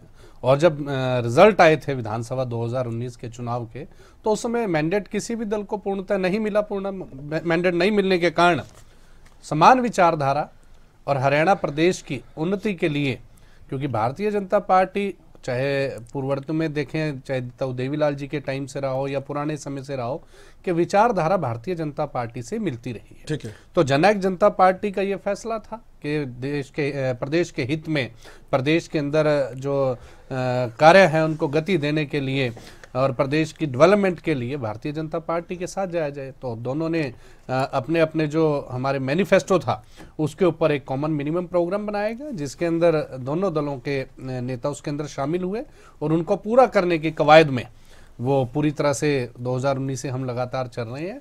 और हमारा जो सरकार का अलायंस है वो 5 साल का अलायंस हमारा जारी है और इसमें कोई दोहरा नहीं कि पूरा जब तक 2023 का चुनाव आएगा, जब तक हमारा अलायंस होगा और उसके बाद जो शीर्ष नेतृत्व जननायक जनता पार्टी का और भारतीय जनता पार्टी का जिस प्रकार से तय करते हैं, साल लड़ने की बात आती है शीर्ष नेतृत्व की तो मजबूती से साल लड़ेंगे। अगर कोई इस प्रकार की नहीं बात होती तो दल दोनों स्वतंत्र है, भारतीय जनता पार्टी भी, जननायक जनता पार्टी भी और दल भी, क्योंकि जब चुनाव है, राजनीतिक दल है तो चुनाव तो लड़ेंगे प्रदेश के अंदर, इसमें कोई दो राय नहीं है। लेकिन वो आने वाले समय है कि दोनों दलों के वरिष्ठ नेता या शीर्ष नेतृत्व जो चीज तय करेंगे उसके ऊपर प्रत्येक पार्टी के कार्यकर्ता या जननायक जनता पार्टी के कार्यकर्ता मजबूती से उनकी बात पर अमल भी करेगा और आगे बढ़ेगा। विजेंद्र जी, आपसे सवाल है के लिए, आपको भी लोकसभा चुनाव की मैं बात कर रहा हूं, ये जो INDA ये गठबंधन है इसकी जरूरत पड़ सकती है? आपको लगता है उसमें जाना चाहिए विजेंद्र जी INLD को, इनेलो को, या आपको लगता है कि नहीं हम तो अकेले दम पर 10 की 10 लोकसभा सीट लड़ेंगे? कि हम अकेले अपना शुरू में हमने प्लेटफॉर्म से, लेकिन उसके बाद प्रकार के तो अब नेशनल लोकदल ने फैसला किया हम इलेक्शन जुटेंगे लोकसभा का। और दूसरी बात देखिए तो ये इन चुनाव का बड़ा लोगों को इंतजार, हिंदुस्तान के 5 इलेक्शन आ रही है और ये रिजल्ट क्या आएगा, ये इस रिजल्ट का इंतजार सिर्फ होता है। लेकिन नेशनल लोकदल पार्टी हम अपने हरियाणा प्रदेश में ही राजनीतिक और हरियाणा प्रदेश के लोगों के वोट बैठ के हम अपना यहाँ पर राजनीति के तैयार करते हैं। लेकिन जो पार्टियों ने इतनी जल्दबाजी दिखाई और उन्होंने कहा कि भाई हम तो जो मध्य प्रदेश में छत्तीसगढ़ में भी लड़ेंगे, राजस्थान में भी लड़ेंगे, आप आम आदमी पार्टी की बात चाहे बीजेपी की बात करें, बड़े बड़े दावे किए गए थे। तो इन पार्टियों के पर इन परिणामों का प्रभाव अवश्य पड़ेगा। ठीक है, क्योंकि इन्होंने विजेंद्र जी माफ कीजिएगा, आपकी आवाज सही तरीके से नहीं आ रही है, कोशिश करूंगा अपनी टीम को कहे ताकि बेहतर तरीके से हमारे जो बाकी गेस्ट है वो भी आपको सुन सके। आपकी बात फिर से हम सुनवाएंगे जरूर दर्शकों तक। रमन जी, एक सवाल मेरा था गुटबाजी पर। अभी आपसे पहले चर्चा आपकी गुटबाजी पर हो रही थी और आपके जो राजनीतिक विरोधी है वो सवाल उठा रहे थे। इसका विश्लेषण हमारे पॉलिटिकल एक्सपर्ट भी कर रहे थे। राजस्थान में, छत्तीसगढ़ में, हरियाणा में या पंजाब में या दूसरे स्टेट में, कई स्टेट ऐसे हैं जहां पर आपकी गुटबाजी की खबरें खूब सुर्खियों में रहती हैं। हरियाणा में भी कुछ यही हाल, जब संगठन बनने की चर्चाएं थी तब भी धक्का मुक्की से लेकर, और अभी हाल ही में चरखी दादरी का कल ही वो एग्जाम्पल उदाहरण सामने आया था, वहां भी ऐसा देखा गया। आपको लगता है कि ये चीजें थोड़ा सा नेगेटिव इमेज पेश करती है कांग्रेस पार्टी की मतदाताओं के बीच में कि आपस में उलझे हुए हैं, हमारे मुद्दे कहां सुलझाएंगे? देखिए, माननीय मंत्री जी का बयान मैंने अभी सुना है। वो जिस हिसाब से बात कर रहे थे अधूरी बातें करके गए हैं, पूरी गुटबाजी की बात करते हैं। क्या गुटबाजी यहाँ पे बीजेपी में दिखाई नहीं देती? माननीय धनखड़ साहब आजकल कहाँ हैं? केंद्रीय जग जाहिर है कि जो कुछ हुआ है सब जानते हैं। माननीय खट्टर साहब का हर कोई सम्मान करता है, हरियाणा प्रांत के मुख्यमंत्री हैं, लेकिन आज 75% विधायक पालिका ऐसी है जो उनके चुनाव में नेतृत्व में चुनाव नहीं लड़ना चाहती। गुटबाजी की बात करते हैं। राविंदर जी, आज आपने सवाल किया है, मैं जवाब दे रहा हूँ। राविंदर जी की आप बात कर लीजिए, वो क्या बात करते हैं।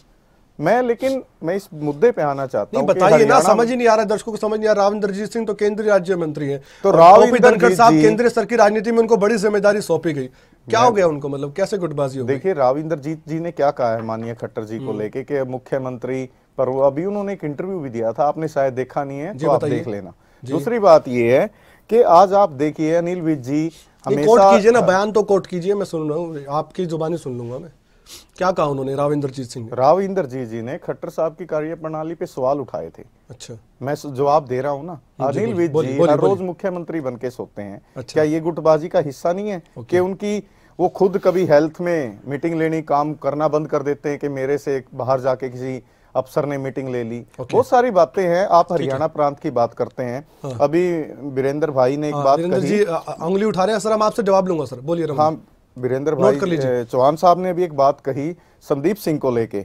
संदीप सिंह कोई आम आदमी नहीं थे, एक मंत्री पद पे होते हुए जिन पे 342, 354, 354A, 354B, 506, 509 IPC इतनी धाराएं लगी हो, एक महिला के कपड़े पाड़ने तक की धाराएं लगी हों, और बड़ा मतलब आश्चर्य होता है सुन के कि चौहान साहब एक इतने सीनियर प्रवक्ता है, वो ऐसी बात कहें। इतनी धाराएं लगी हुई हैं जिस मंत्री पे, उसके बाद यहाँ पे आके इस तरह से उसको डिफेंस किया जाए। और माननीय खट्टर साहब तो विधानसभा के पटल पे कह देते हैं कि मैं उसका इस्तीफा नहीं लूंगा। तो आपके मंत्री ऐसे ही कपड़े पाड़ेंगे महिलाओं के? ये महिलाओं की एक तरफ तो बात करते हैं कि हमने मध्य प्रदेश में महिलाओं को ये दे दिया। हरियाणा में आप देखो ना, चाहे वो कोई सा भी मुद्दा हो, ये धाराएं लगी हुई है। मैं आपको प्रेस नोट अभी मेरे पास है, मैं आपको चंडीगढ़ पुलिस का दे देता हूं। कोई बात, हाँ मैंने पढ़ा है ना। तो फिर एक मंत्री पे इतने संगीन आरोप, संगीन धाराएं लगी हुई हैं और के कमाल हो जाता है। ठीक है, मैं दोनों पर जवाब ले लेता हूँ। वीरेंद्र जी, एक तो गुटबाजी पर वो कह रहे हैं कि बीजेपी में कम गुटबाजी है क्या? दूसरा संदीप सिंह पर भी जो सवाल दाग रहे हैं आपके राजनीति के विरोधी, उस पर जवाब दे दीजिए आप। सबसे महत्वपूर्ण बात ये कि आपने इनसे इनकी गुटबाजी पर सवाल पूछा जी, इनको आईना आपने दिखाने की कोशिश की, तो ये इतने ईमानदार लोग हैं कि आईने से मुंह मोड़ लिया, दूसरी तरफ देखने लगे, बगले झांकने लगे और जिक्र करने लगे भारतीय जनता पार्टी का। कितना अच्छा होता अपनी गुटबाजी पर कोई बात करते। जिस तरह इनके नेता, वो मतलब इनकी गुटबाजी का एक चित्र खींच देता हूं मैं आगे बढ़ने से पहले। इनके एक प्रदेश अध्यक्ष थे अशोक तंवर, संयोग से अनुसूचित जाति से आते हैं। अशोक तंवर प्रदेश के अध्यक्ष थे, सांसद रहे। इनकी पार्टी के दूसरे गुट ने, भूपेंद्र सिंह हुड्डा गुट ने उनकी क्या दुर्गति की आपको मालूम है कि पार्टी का प्रदेश अध्यक्ष लाठियों से पिटा और लाठियों से पिटने के बाद चुनाव के मुहाने पर पार्टी को छोड़ करके चला गया। फिर उसके बाद एक दूसरी अध्यक्षा आती हैं, वो भी संयोग से अनुसूचित जाति से आती हैं। इनकी पार्टी के कथित सत्ताधारी यानी इनकी पार्टी पर काबिज भूपेंद्र सिंह हुड्डा खेमे ने उस अध्यक्षा को भी कार्यकाल पूरा होने दिया, लेकिन टीम नहीं बनाने दी।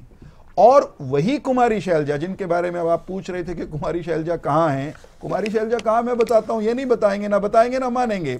कुमारी शैलजा लड़ रही हैं असली और नकली कांग्रेस की लड़ाई। उन्होंने एक प्रेस कॉन्फ्रेंस में कहा चंडीगढ़ के अंदर कि कांग्रेस में असल में लड़ाई असली और नकली कांग्रेस के बीच में चल रही है।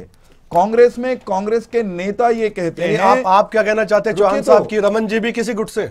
सुनिए तो सही, बिल्कुल पक्के तौर पर हैं। अच्छा, आप बता दीजिए कौन से गुट से? भाई अरे भाई स्पष्ट है, अगर यहां बैठे हैं तो जिनका वहां कब्जा है भूपेंद्र सिंह हुड्डा, उनका खेमा, उन्हीं के प्रतिनिधि हैं। दूसरे तो कहाँ है वो शैलजा जी बताएंगे। पॉइंट नोट कर लीजिए रमन जी, मैं आपके पास रुकिए तो सही, मेरी बात सुन लीजिए, मेरी बात फिर बीच में रह जाएगी। मैं ये कह रहा हूं कि कुमारी शैलजा कहती हैं कि असली और नकली कांग्रेस की लड़ाई है। इनके ऑब्जर्वर आते हैं तो इनके कार्यकर्ता कैमरा के सामने लड़ते हैं, गाली गलौज करते हैं और ये कहते हैं बापू बेटे की कांग्रेस मंजूर नहीं है। ठीक है भाई साहब, यूं सड़कों पर जूतम पैजार आपके यहाँ होती है, हमारे यहाँ नहीं होती। चौहान साहब, ओपी धनखड़ को लेकर, राव इंद्रजीत सिंह को लेकर जो सवाल था उस पर भी जवाब दीजिएगा। एक वाक्य वो बात ना पूरी, एक वाक्य। दूसरा ये कह रहे हैं कि हमारे यहाँ गुटबाजी नहीं है क्या? देखिए, हर संगठन में, हर पार्टी में व्यक्तिगत आकांक्षाएं, महत्वाकांक्षाएं होती हैं। इनके यहाँ है, हमको दिक्कत नहीं है। हमारे यहाँ भी महत्वाकांक्षी होना कोई अपराध नहीं माना जाता। अगर इनको लगता है कि अनिल विज जी हर रोज मुख्यमंत्री बनकर सोते हैं या मुख्यमंत्री बनने का सपना देखते हैं तो भारतीय जनता पार्टी इसको अपराध नहीं मानती। लेकिन अनिल विज जी इनकी तरह भारतीय जनता पार्टी के अन्य नेताओं को नकली भाजपा नहीं कहते। इनके तो नेता खुद की पार्टी को नकली कांग्रेस कहते हैं। हमारे यहां और इनके यहां हम जो स्थितियां हैं उनमें तो यूं कह लीजिए कि कोई समानता हो ही नहीं सकती। रही बात संदीप सिंह या इस तरह के किसी भी मामले की, तो मैंने पहले भी कहा, फिर दोहरा रहा हूं, कार्रवाई कानून सम्मत तरीके से चल रही है, कानून सम्मत तरीके से ही होगी। जैसे राहुल गांधी और सोनिया गांधी जमानत पर हैं और इनके वो बने हुए चौधरी आज भी उन्हीं को पूजते हैं, जमानत पर छूटे हुए ना, लेकिन इनके आराध्य हैं। तो हमने इनको कभी कहा क्या कि उनका अदालत की जगह फैसला यही कर दें? अदालत का फैसला तो आने दीजिए, अदालत को और जांच एजेंसियों को अपना काम तो करने दीजिए। ठीक बात। हमने कभी नहीं कहा कि राहुल गांधी और सोनिया गांधी पर या इनके दूसरे नेताओं पर आरोप हैं तो उनको समुद्र में उतार देना चाहिए, पार्टी से निकाल बाहर कर देना चाहिए। कैसी बातें करते हैं, खुद मियां फजीहत औरों को नसीहत, अपने गिरेबान में झांकेंगे नहीं और सारे हिंदुस्तान को सलाह देंगे तो वही हाल होगा जो आज इनका हुआ है। एक अपडेट देना है मुझे दर्शकों को एक बार, जो आप देख पा रहे रुझान, इन रुझानों में अभी भी बहुत सारे सवाल हैं जिनके जवाब मिलना बाकी है। आप देख सकते हैं और हमारे जो गेस्ट है वो भी एक बार नजर जरूर दौड़ाए। राजस्थान का जो रुझान, चौहान साहब, रमन जी, सुमित जी आप देख पा रहे होंगे, दमदमा जी आप भी देखिए, विजेंद्र जी आप भी देखिए। राजस्थान में अभी भी बीजेपी का पलड़ा भारी दिखाई दे रहा है रुझानों में। 113 पर बीजेपी बढ़त बनाए हुए हैं। और इधर मध्य प्रदेश की बात करें तो आप देखिए 142 का जो आंकड़ा है रुझानों में, बीजेपी बहुत ज्यादा बढ़त बनाए हुए है मध्य प्रदेश में। तो यहां पर लग रहा है कि बहुमत का जो आंकड़ा रुझानों में पा रहे, हो सकता है नतीजों में तब्दील भी हो जाए। और वहीं छत्तीसगढ़ में थोड़ा सा पलड़ा भारी अब बीजेपी का होता नजर आ रहा है। यहां पर बीजेपी 50 पर आने वाली है रुझानों में और आ ही चुकी है, 50 पार भी कर सकती है। और कांग्रेस के लिए थोड़ा सा निराशाजनक रुझानों का ये आंकड़ा है। रुझान में कह रहा हूं, नतीजे नहीं है, फिर बार बार दोहरा रहा हूं, ऊपर नीचे हो सकता है। और वहीं तेलंगाना में तो कांग्रेस लगभग सरकार बनाने की ओर अग्रसर है रुझानों में और बहुत अच्छा आंकड़ा उनके लिए है। लेकिन रमन जी, आपसे पहले मैं दमदमा जी और सुमित जी के पास और विजेंद्र के पास जाना चाहूंगा। उसके बाद मैं आपसे इकट्ठा सवाल पूछूंगा क्योंकि आप बहुत पुरानी पार्टी हैं देश की। यहां पर दमदमा जी, आपको क्या लगता है, मैं दोबारा से चुनाव की बातों पर चर्चा पर आना चाहूंगा। अभी जो आंकड़ा ऊपर नीचे जा रहा है, आपको क्या लगता है कि जहां पर मध्य प्रदेश में बीजेपी की सरकार होती है वो दोबारा सत्ता में आ जाते हैं, ये उनके लिए बड़ी उपलब्धि आप मानते हैं? दूसरी तरफ यहां राजस्थान में कांग्रेस की सरकार होती है, सत्ता में नहीं आ रहे रुझानों में, क्या आपको लगता है कि इन्होंने काम नहीं किए हैं? छत्तीसगढ़ में कांग्रेस की सरकार होती है लेकिन रुझानों में बीजेपी आगे निकल जाती है, क्या आपको लगता है यहां कांग्रेस ने काम नहीं किए? और वहां तेलंगाना में कांग्रेस का क्या ऐसा प्रभाव हो गया कि वहां पर जनता ने उन पर भरोसा जिताया है, रुझानों में जो लग रहा है? इस पर थोड़ा सा आप विश्लेषण कर देंगे अपनी बातों के जरिए, आपको भी अनुभव है राजनीति का। देखिए, राजनीतिक तौर पर पूरे भारतवर्ष में कांग्रेस पार्टी है जो सबसे पुरानी पार्टी है जी। और पूरे देश में जितनी भी अन्य पार्टियां या राजनीतिक लोग लगभग सभी कांग्रेस पार्टी से आकर अपने दल बनाए और आगे पार्टियां चलाई हैं। लेकिन मेरा मानना यह है कि यदि कहीं कांग्रेस पार्टी को इस देश के किसी राज्य के अंदर मौका मिलता तो इस प्रकार की वो छाप छोड़ते वहां कि पूरे देश के अंदर यदि हमारी गवर्नमेंट बनती, अन्य प्रदेशों में हमारी गवर्नमेंट बनती, तो हम ये योजनाएं लेकर आते, हम ये काम करते, इस प्रकार के किसानों के लिए योजना बनाते। मैं कहना चाहता हूं, बीच में रोक रहा हूं, प्रहलाद जोशी, एक बार उनको सुनवा देता हूं मैं, वो कुछ कह रहे हैं, प्रेस कॉन्फ्रेंस कर रहे हैं। ಒಟ್ಟು ಆಂಧ್ರ ಪ್ರದೇಶ ಇದ್ದಾಗೂ ಸಹಿತ ಕರ್ನಾಟಕದ ಒಂದನ್ನು ಬಿಟ್ಟರೆ ತಮಿಳುನಾಡು, ಕೇರಳ ಮತ್ತು ತೆಲಂಗಾಣದಲ್ಲಿ चलिए हिंदी में बोलेंगे, इंग्लिश में बोलेंगे, बाद में सुनवाएंगे। अभी दमदमा जी अपनी बात पूरी कीजिए। प्रकार से मैंने बताया कि आप उदाहरण लीजिए, राजस्थान के अंदर कांग्रेस पार्टी की गवर्नमेंट थी और हरियाणा प्रदेश से लगता राजस्थान है। आप वहां पर किसानों की दशा देख लीजिए, किसानों के क्या हालात थे, और पेट्रोल और डीजल के ऊपर हरियाणा प्रदेश भी साथ लगता है और राजस्थान के अंदर भी मेरे ख्याल 100 से पार डीजल और लगभग 95-96 रुपए डीजल और पेट्रोल 100 से पार था। तो किसान की स्थिति किस प्रकार से सुधरेगी, क्योंकि डीजल के ऊपर काफी ज्यादा अर्थव्यवस्था निर्भर करती है किसान की। उसके अलावा आप सूरजमुखी के रेट ले लीजिए, हरियाणा से आप कंपेयर कर लीजिए हमारे राज्य से, वो कहीं भी राजस्थान स्टैंड नहीं करता। उसके अलावा और भी, चाहे वो पेंशन का मामला हो, हरियाणा पूरे देश के अंदर सबसे ज्यादा पेंशन देने का काम कर रहा है, लेकिन राजस्थान उसे 1000 रुपए के ऊपर रुका हुआ था। इस प्रकार से बहुत से, इस प्रकार कांग्रेस पार्टी के पास मौका था, वो मौका था कि पूरे देश को एक विजन देते कि जिस प्रकार से हम यहाँ पर लोगों की सुविधा के लिए योजनाएं बना रहे हैं, उस प्रकार से हम पूरे देश के अंदर इस प्रकार की योजनाएं बनाएंगे। क्योंकि हाथ कंगन को आरसी क्या, पढ़े लिखे को फारसी क्या। राजस्थान का जो आज सभी लोग यूट्यूब के माध्यम से, सोशल मीडिया के माध्यम से पूरे हर सरकार की रूपरेखा देख लेते हैं कि किस प्रकार की कार्यप्रणाली है। मध्य प्रदेश के अंदर भारतीय जनता पार्टी ने काम किया, लोगों ने मैंडेट दिया उनको वहां पर।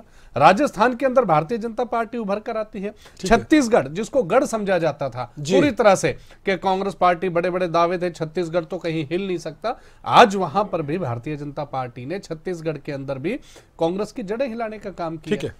ये योजनाएं थी मध्य प्रदेश की या हरियाणा प्रदेश की, जो हमारे गठबंधन सरकार की योजनाएं थी, इसको पूरे देश के अंदर अनुसरण किया गया। देखा गया कि कौन सी इस प्रकार की राष्ट्रीय पार्टी है जो इस प्रकार की योजनाओं को अमली जामा पहना सकती है। किसान की, गरीब की, मजदूर की, कमेरे वर्ग की कौन सुनवाई कर सकती है, छोटे दुकानदार व्यापारी की कौन सी पार्टी सुनवाई कर सकती है। तो पूरे देश के अंदर सबसे ज्यादा भारतीय जनता पार्टी का चेहरा उभर कर आया है।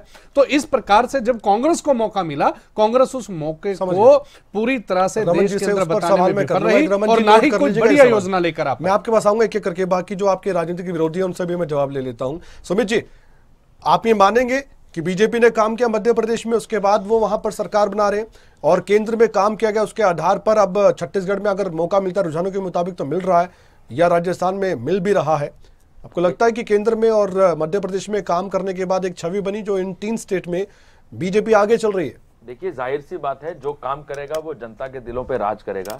अगर भारतीय जनता पार्टी ने मध्य प्रदेश के लोगों का विश्वास फिर से जीतने का दावा रखा है और वो इन रुझानी आंकड़ों से पता भी चल रहा है कि वो कहीं ना कहीं बहुमत को छू रहे हैं, तो इससे जाहिर सी बात है कि हाँ, उस समय की सरकार ने जनता के लिए काम किया। यानी आप मानते हैं मध्य प्रदेश में बीजेपी ने अच्छा काम किया, तभी तो लोगों ने उनको मैंडेट दिया।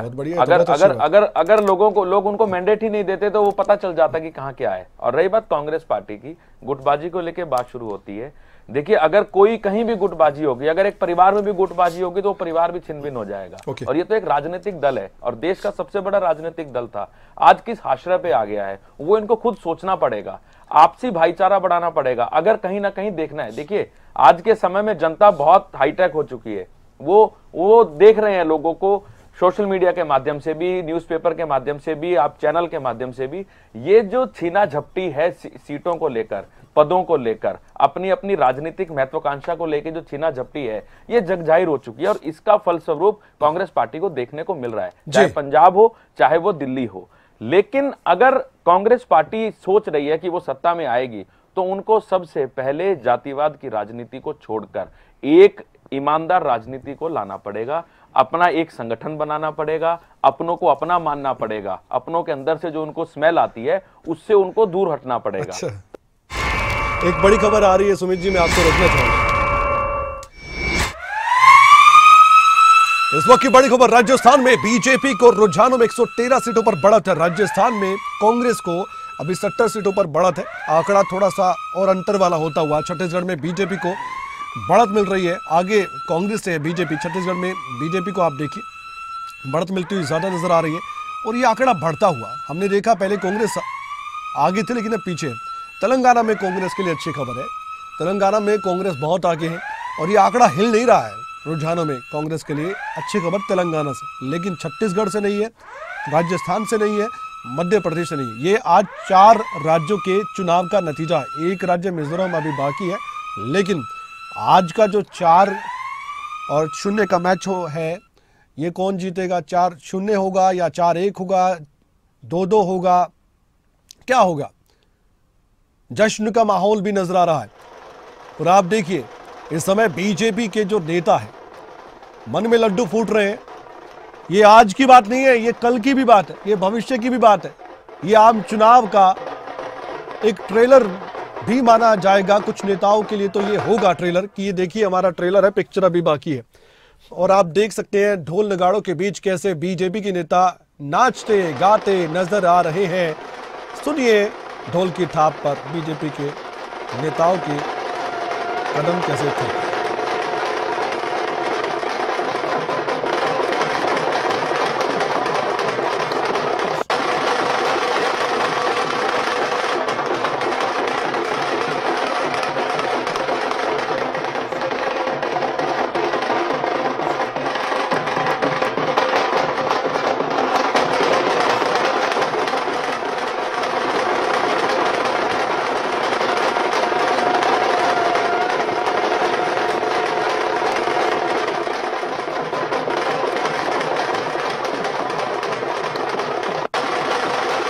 आपने देखा ये तस्वीरें अलग अलग राज्यों से सामने आ रही है, राजस्थान, मध्य प्रदेश, तेलंगाना और साथ ही छत्तीसगढ़ से भी सामने आएंगी। लेकिन छत्तीसगढ़ में अभी असमंजस का माहौल है, क्या होगा क्या नहीं होगा। अब सबसे ज्यादा नजर छत्तीसगढ़ पर टिकी हुई है, क्योंकि राजस्थान, मध्य प्रदेश में तो अंतर थोड़ा सा बढ़ता हुआ नजर आ रहा है। हमारे साथ विजेंद्र जी भी जुड़े हुए हैं इनेलो से। विजेंद्र जी, आपसे भी मैं ये सवाल करना चाहूंगा, सुमित जी ने तो मोहर लगा दी कि जो अच्छा काम करेगा उसको जनता सराखों पर बिठाएगी और सत्ता में भी लाएगी। मध्य प्रदेश में बीजेपी के लिए उन्होंने बात की, आम आदमी पार्टी से उन्होंने अपना रिएक्शन रखा। इनेलो क्या समझती है कि बीजेपी ने वाकई में ऐसा काम कर दिया केंद्र में और मध्य प्रदेश में, और केंद्र में ऐसा काम किया कि राजस्थान में भी उनको इनाम मिल गया? देखिए 11:15 में हो चुका है, रुझान आ चुके हैं और अभी फाइनल के रिजल्ट होना शुरू हो जाएगा। और जब पौने ये रुझान हमें चलना चाहिए कि लगभग स्टेट में बात बना रही, और जब वहां की जनता ने सर्टिफिकेट दे दिया, जनता जनार्दन लोकतंत्र में जनता ने जब बात कर लिया इन्होंने या ना, लेकिन जनता ने मौका दिया और शायद मौका दिया है। हो सकता है कि पहले कुछ काम बड़े वायदे कर दूं और ये वायदे जी को मैंडेट इस प्रकार आप सेंटर की बात लीजिए चाहे स्टेट लीजिए, सारे बड़े बड़े वायदे थे और लोगों ने देने का, और ना ही वायदे पूरे कर सेंटर के वायदे। लेकिन इस बार कुछ तकनीकी दिक्कत है सर, माफ कीजिएगा, फिर से आपको बीच में रोक रहा हूँ। मेरी टीम इस पर काम करेगी। मैं तस्वीरें दिखाऊंगा तेलंगाना की, और तेलंगाना की तस्वीरें भी एक बार देख लीजिए आप। यहाँ पर कांग्रेस पार्टी के लिए जरूर एक मौका है, और आप तस्वीरों में भी देख पा रहे हैं बड़े बड़े नेताओं के बड़े बड़े पोस्टर्स। और तेलंगाना में तो हाथ मजबूत हुआ, और यहाँ पर क्या फैक्टर रहे, क्या कारण रहे, कौन सा चेहरा काम आ गया। राहुल गांधी यहाँ पर खूब प्रचार करते नजर आए थे। सोनिया गांधी पोस्टर में तो काफ़ी खुश नजर आ रही है, लेकिन बाकी जो स्टेट में अभी हाल चल रहा है, क्या वहाँ पर मायूसी हाथ लगी कांग्रेस की? अभी इंतज़ार करना होगा, थोड़ा इंतज़ार और बाकी है। तस्वीरें लेकिन यहाँ से देखिए, राहुल गांधी के पोस्टर्स, सोनिया गांधी के पोस्टर्स, वहाँ पर जो स्थानीय नेता उनके पोस्टर्स, और उनके पोस्टर्स के सामने नाचते गाते नजर आए कांग्रेस के कार्यकर्ता। सुनिए वहाँ की भी धुन क्या सुनाई दे रही है।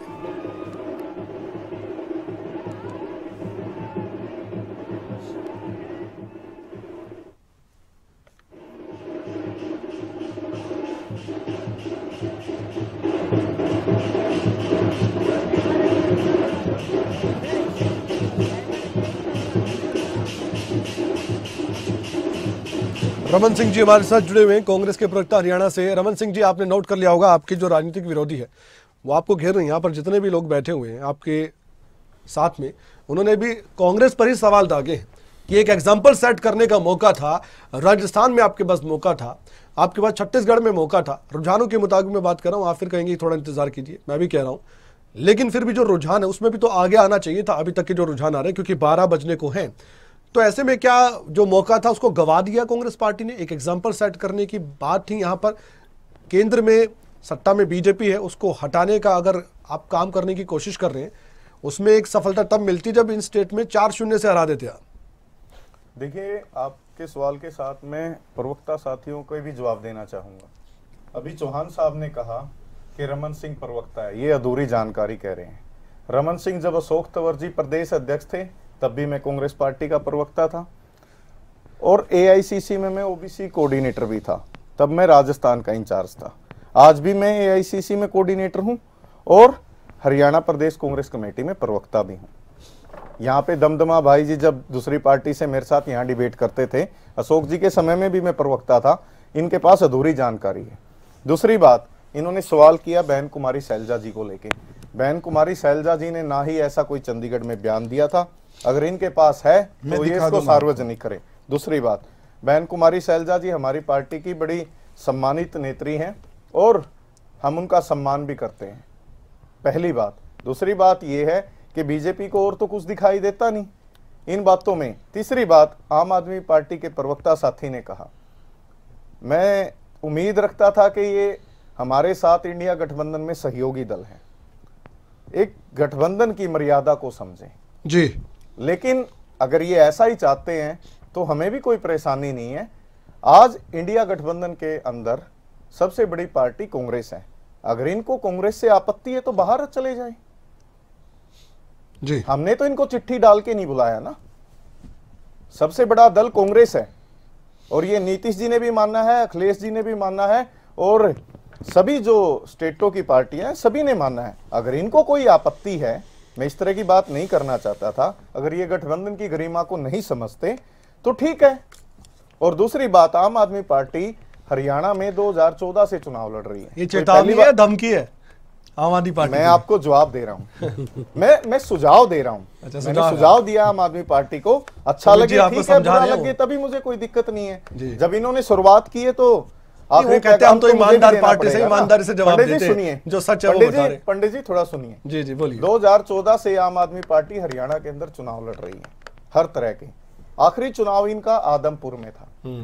जिस पार्टी को 2500 वोट मिली हो विधानसभा में, वो भी इस तरह से बात करे हरियाणा के मुद्दों को लेके, बड़ा हास्यमयी लगता है। अच्छा। एक बात और मैं कहना चाहता हूं, इन्होंने कहा कि कांग्रेस ने राज किया है, कांग्रेस ने एक एजेंडा सेट नहीं किया। हाँ। पंडित जी, अगर हमने देश में 70 साल राज किया है तो इसका मतलब हमने काम भी किया था।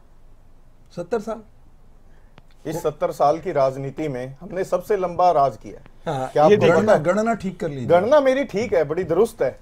मैं आपको आंकड़े बता रहा हूं ना कि सबसे लंबा समय हमने सत्ता में बिताया है, तो इसका मतलब हमने काम भी किया। हरियाणा प्रांत में जब से बीजेपी आई है, आप देख लीजिए, किसान पीड़ित है, व्यापारी, कर्मचारी, दुकानदार, हर कोई पीड़ित है। कर्मचारी धरने पे रहते हैं, लाठियां बांधी जाती है। इस प्रांत के अंदर 30 से 35 बार पेपर लीक हो जाता है, और वो मीडिया की सुर्खियां, ये मेरे आंकड़े नहीं है, मीडिया की सुर्खियां। दूसरी बात, अगर आप देखो सरपंचों की पिटाई हुई हरियाणा में, हालात ऐसे हैं कि मैं आपको बताऊं तो आप बड़ा हैरान हो जाएंगे कि सरकारी दफ्तरों में आज नगर निगम भ्रष्टाचार के अड्डे बन चुके हैं। प्रॉपर्टी आईडी को लेके आज हरियाणा में करप्शन का इतना बड़ा अड्डा बन चुका है कि जिसका सरकार के पास कोई जवाब नहीं है। आखिरी में सरकार एक बात कह देती है कि हम तो जी दोबारा से कैंप लगा देंगे। 1 साल हो गए, प्रॉपर्टी पंडित जी की चढ़गी मेरे नाम, मिली दमदमा भाई जी के नाम। ये कैसी प्रॉपर्टी, ये फैमिली आईडी है इनकी, ये सारी फेल हो चुकी हैं। आज मैं एक चीज और बताना चाहता हूं इसके साथ साथ, ठीक है, सरपंच सारे सरकार से तंग है, ना गांव में विकास हो रहे हैं, नशा चारों तरफ फैला हुआ है। ठीक है, समय की कमी है थोड़ी रमन जी। हरियाणा के बच्चे शर्मा जी जमीनें बेच के मौत के मुंह से डोंकी से बाहर जा रहे हैं क्योंकि रोजगार नहीं है। ठीक है, एक बार वीरेंद्र जी अंतिम प्रतिक्रिया, मेरे पास समय की कमी, तो सुनना पड़ेगा। रमन जी नहीं आपसे लेंगे बाद में। रमन साहब बहुत कम शब्दों में पूरा कीजिएगा, मेरे को एक रमन जी की बातें सुनानी। रमन जी की पार्टी के नेता खुद की अपनी पर्सनल आईडी, अपनी पहचान, पार्टी की पहचान, पार्टी के अस्तित्व को बचाए रखने के लिए संघर्ष कर रहे हैं और ये हम पर सवाल खड़े कर रहे हैं। मैं ये कहता हूं, ये जो चुनाव परिणाम आज सामने हैं, ये इसमें कांग्रेस पार्टी और इनका घमंडिया अलायंस अपने पूरी ताकत के साथ उतरा था, अपने सारे चेहरों के साथ उतरा था, सारे मुद्दों के साथ उतरा था, सारे सवालों के साथ उतरा था। तो एकता और सुनिए ना, गठबंधन की एकता तो नहीं दिखी। सुनिए तो साहब, मैं वही कह रहा हूं, मुझे तो कहने दीजिए। अपनी पूरी ताकत, सारे अस्त्र शस्त्र, औजार, हथियार सब लेकर के मैदान में उतरे थे। भाई साहब प्लीज, मैं फिर मुझे मना कर दीजिए आप, ये तो कोई तरीका नहीं हुआ। बोलिए चौहान साहब, आपकी आवाज तो बुलंद है। नहीं, मैं चला जाऊंगा फिर। ये एक मिनट की बात पूरी कर, मैं इनके बारे में बोला था क्या? मैं जब मैं बोल रहा था चौहान साहब को पता नहीं क्या दिक्कत थी, ये भी तो बोल रहे थे। अरे इनकी बड़ी समस्या है ये। रमन जी कोई बात, मैं आपके पास आऊंगा, लेकिन चौहान साहब जल्दी बात। मैंने आपको एक कहा, मुझे भी जवाब देना है। हाँ बिल्कुल आपसे लूंगा मैं आपसे। देखिए अगर आप रोक में समझ गया, वो कह रहे जवाब दूं, चौहान साहब वो कह रहे मैं भी जवाब दूंगा। ठीक है, अरे जवाब कब देंगे? मेरी बात पूरी नहीं हुई, आप टोक देते हैं, रमन जी पॉइंट नोट कर मैं जब बोल रहा था इनको बड़ी जल्दी हो रखी थी, सिर्फ ये बता रहा था कि औकात में रहो। 70 साल राज नहीं किया आपने। अरे आप झूठ मत बोलो, आपकी औकात पता है हमें कितनी है। ऐसे शब्दों का इस्तेमाल मत। क्या हो गया, आप कर्नाटका में भी तो कर्नाटका पर बात नहीं करते और दूसरे को बोलने नहीं देते। बात मत कीजिए प्लीज, नॉनसेंस बात करते हैं। बोले चौहान साहब गुस्सा मत होइए, बोलिए। कैसे क्यों ना हो गुस्सा में? नहीं कोई बात। अरे भाई आप तो खुश होइए आज, मेरे बोलने तो खुशी की बात है यार, कमाल हो। आक्रोश मत दिखाइए, मैं खुश हो जब जवाब दे रहा था इनको। Smile sir, smile. ये बदतमीजी की इंतहा है कि नहीं है? नहीं चौहान साहब, मैं रमन जी, मैं आपसे रिक्वेस्ट करता हूं, आप अपनी बात पूरी रखिएगा। आप तो एक प्रवक्ता है, आप तो बहुत पुराने प्रवक्ता। अरे ये बदतमीजी है भाई, बार बार बोलना बीच में। ठीक है चौहान साहब, आप अपनी बात पूरी। मीडिया को डरा सकते हैं, नहीं डरा सकते भाई। नहीं कोई नहीं डरा सकता। आप हारे हुए मेरे प्लेटफॉर्म पे कोई किसी को नहीं डरा सकता, इस बात की गारंटी तो मैं देता हूँ। कुछ नहीं समझते, ना कोई डरा रहा है ना कोई डरा सकता। हमारे पे नहीं चलेगा, ये सिर्फ बात कर रहे हैं। चौहान साहब में रह के डिबेट गरिमा सीखिए, पहले गरिमा सीखिए। आपको भी चौहान साहब आप मुझसे बात कीजिए सर, मैं इस डिबेट को आगे क्या ये बदतमीजी बंद करेंगे जब मैं बात शुरू करूं? मैं सूत्रधार हूं इस डिबेट का, मुझसे बात कीजिए चौहान साहब, उनको छोड़ दीजिए। रमन जी आप भी मुझसे बात कीजिए प्लीज। चौहान साहब बोलिए प्लीज। मैं ये कह रहा हूं कि रमन जी और उनकी पार्टी, राहुल गांधी और उनकी पार्टी, उनका घमंडिया अलायंस अपनी पूरी ताकत, सारे हथियार, औजार, मुद्दे, चेहरे सब कुछ लेकर के इस चुनाव में उतरे थे। ठीक है, और 3 राज्यों में जनता ने जिस तरह से इनको नकारा है उसके रुझान तो आपके सामने ही हैं। ठीक है, उसके बाद के रुझान भी आने शुरू हो गए। अभी रमन जी अपने कथित गठबंधन के पार्टनर को धकियाने के लिए तैयार बैठे हैं आपके चैनल में, कह रहे हैं तुमने जाना है तो जाओ, जिंगे जानो जान दो जाओ, हमने थारी जरूरत को नहीं। तो कुल मिलाकर के ये जो कांग्रेस नाम की पार्टी और उसके जो गठबंधन पार्टनर्स हैं, उनकी दुर्गति केवल आज के नतीजों में नजर नहीं आ रही, इनका भविष्य आज के नतीजों के बाद कैसा होगा उसके रुझान भी आपके स्टूडियो में आ रहे हैं। मैं ये मानता हूं कि ये जो नतीजे हैं ये कांग्रेस की लीडरशिप, कांग्रेस की नीतियों, कांग्रेस के कार्यक्रमों को नकारने वाले नतीजे हैं। और कांग्रेस को देश की जनता ने, इन कम से कम 3 राज्यों की जनता ने अच्छे से आईना दिखा दिया है। अब भी ये नहीं सुधरना चाहते तो रहें जैसे रहना चाहते। ठीक है रमन जी, बहुत कम शब्दों में 20 सेकंड में पूरी कीजिएगा प्लीज। जेपी दलाल जी का मुझे बयान सुनवाना है, बोलिए रमन जी। देखिए जैसे कि हालात है, हालात पे चर्चा करने से भागने के लिए बीजेपी से अच्छा मैंडेट कोई नहीं दिखा सकता न्यूज चैनल। परिणाम पर चर्चा कर लीजिए। परिणाम पे ही चर्चा कर रहा हूं मैं। ये आपको बीमारी है बीच में बोलने की। आपने मुझे 5 मिनट बोलने नहीं दिया, याद है आपको? अरे बीमार तो आप हो ना, अभी सबको दिया आपने। हरियाणा से जरा पूछिए पंडित जी, इनकी हालत इतनी खराब है कि ये जब इनको कोई टोक दे तो इनको मिर्ची लगती है, दूसरे को बीमार बताने लगते हैं, इनको समझ नहीं आती। पंडित मतलब समझदार जब इन पर चोट होती है तो परेशान, तब ये आई बाई बोलने लगते हैं। अब इनको समझ में आएगा कि बीच में जब कोई बोलता है तो कितना अच्छा लगता है। जब ये सारी केंद्रीय टीम को मोदी जी माननीय सारे के सारे लगे हुए कर लेते, अच्छा लगता तो हार गए थे। आज की बात कर लो, कंक्लूड कीजिए रमन जी, मैं आपको मौका दे रहा हूं कंक्लूड करने का इस डिबेट में। आप कंक्लूड कीजिए सर, 10-20 सेकंड में कर सकते हैं तो। देखिए मैं आपको एक बात कहना चाहता हूं, हार और जीत राजनीति के 2 अहम पहलू हैं। जब केंद्र सरकार नरेंद्र मोदी जी के अधीन चल रही थी तब हमने ये राज्य जीते भी थे। ठीक है, अगर आज जनता का फैसला हमारे खिलाफ जाता है तो उसमें कोई ऐसी सोचने या ठीक है जाओ हार के कांड रहे हैं उन पे विचार होगा, लेकिन आज अगर पूरा ही फैसला चौहान साहब पाट देंगे तो ओलिया फिर तो नहीं पाड़ा, जनता ने पाड़ा है। क्या बात होगी?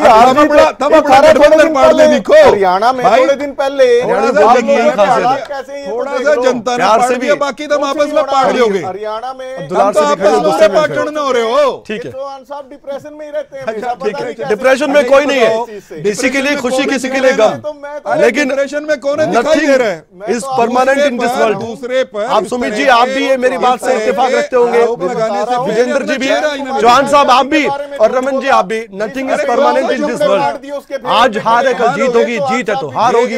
एक दूसरे के खिलाफ क्या बातें कहनी, आप प्रवक्ता है अपनी पार्टी की बात कीजिए, व्यक्तिगत टिप्पणी से कोई पता कि उनकी पार्टी की नेता कुमारी नहीं होना चंडीगढ़ में प्रेस कॉन्फ्रेंस में क्या कह के गई, ठीक है, वो प्रवक्ता बताते हैं अपने आप को, वो अपने आप को। मैं इस चर्चा को एक बार विराम देता हूं, कुछ और मेहमान हमारे से जुड़ेंगे। चौहान साहब, रमन जी, कुछ और मेहमान हमारे से जुड़ेंगे।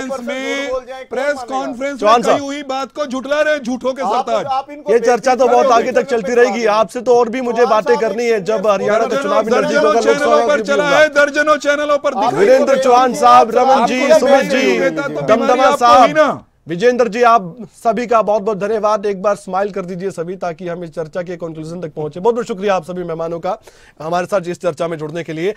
हरियाणा के कैबिनेट मंत्री जेपी दलाल से खास बातचीत की है हमारे संवाददाता नितिन अंटिल ने। वो बातचीत सुनिए, फिलहाल की रुझानों को लेकर क्या कह रहे हैं जेपी दलाल, क्या सोचते हैं, आपके सामने। आज 4 राज्यों के रुझान लगातार सामने आ रहे हैं और 3 राज्यों में बीजेपी के जो नतीजे थे वो रुझानों में बीजेपी आगे है।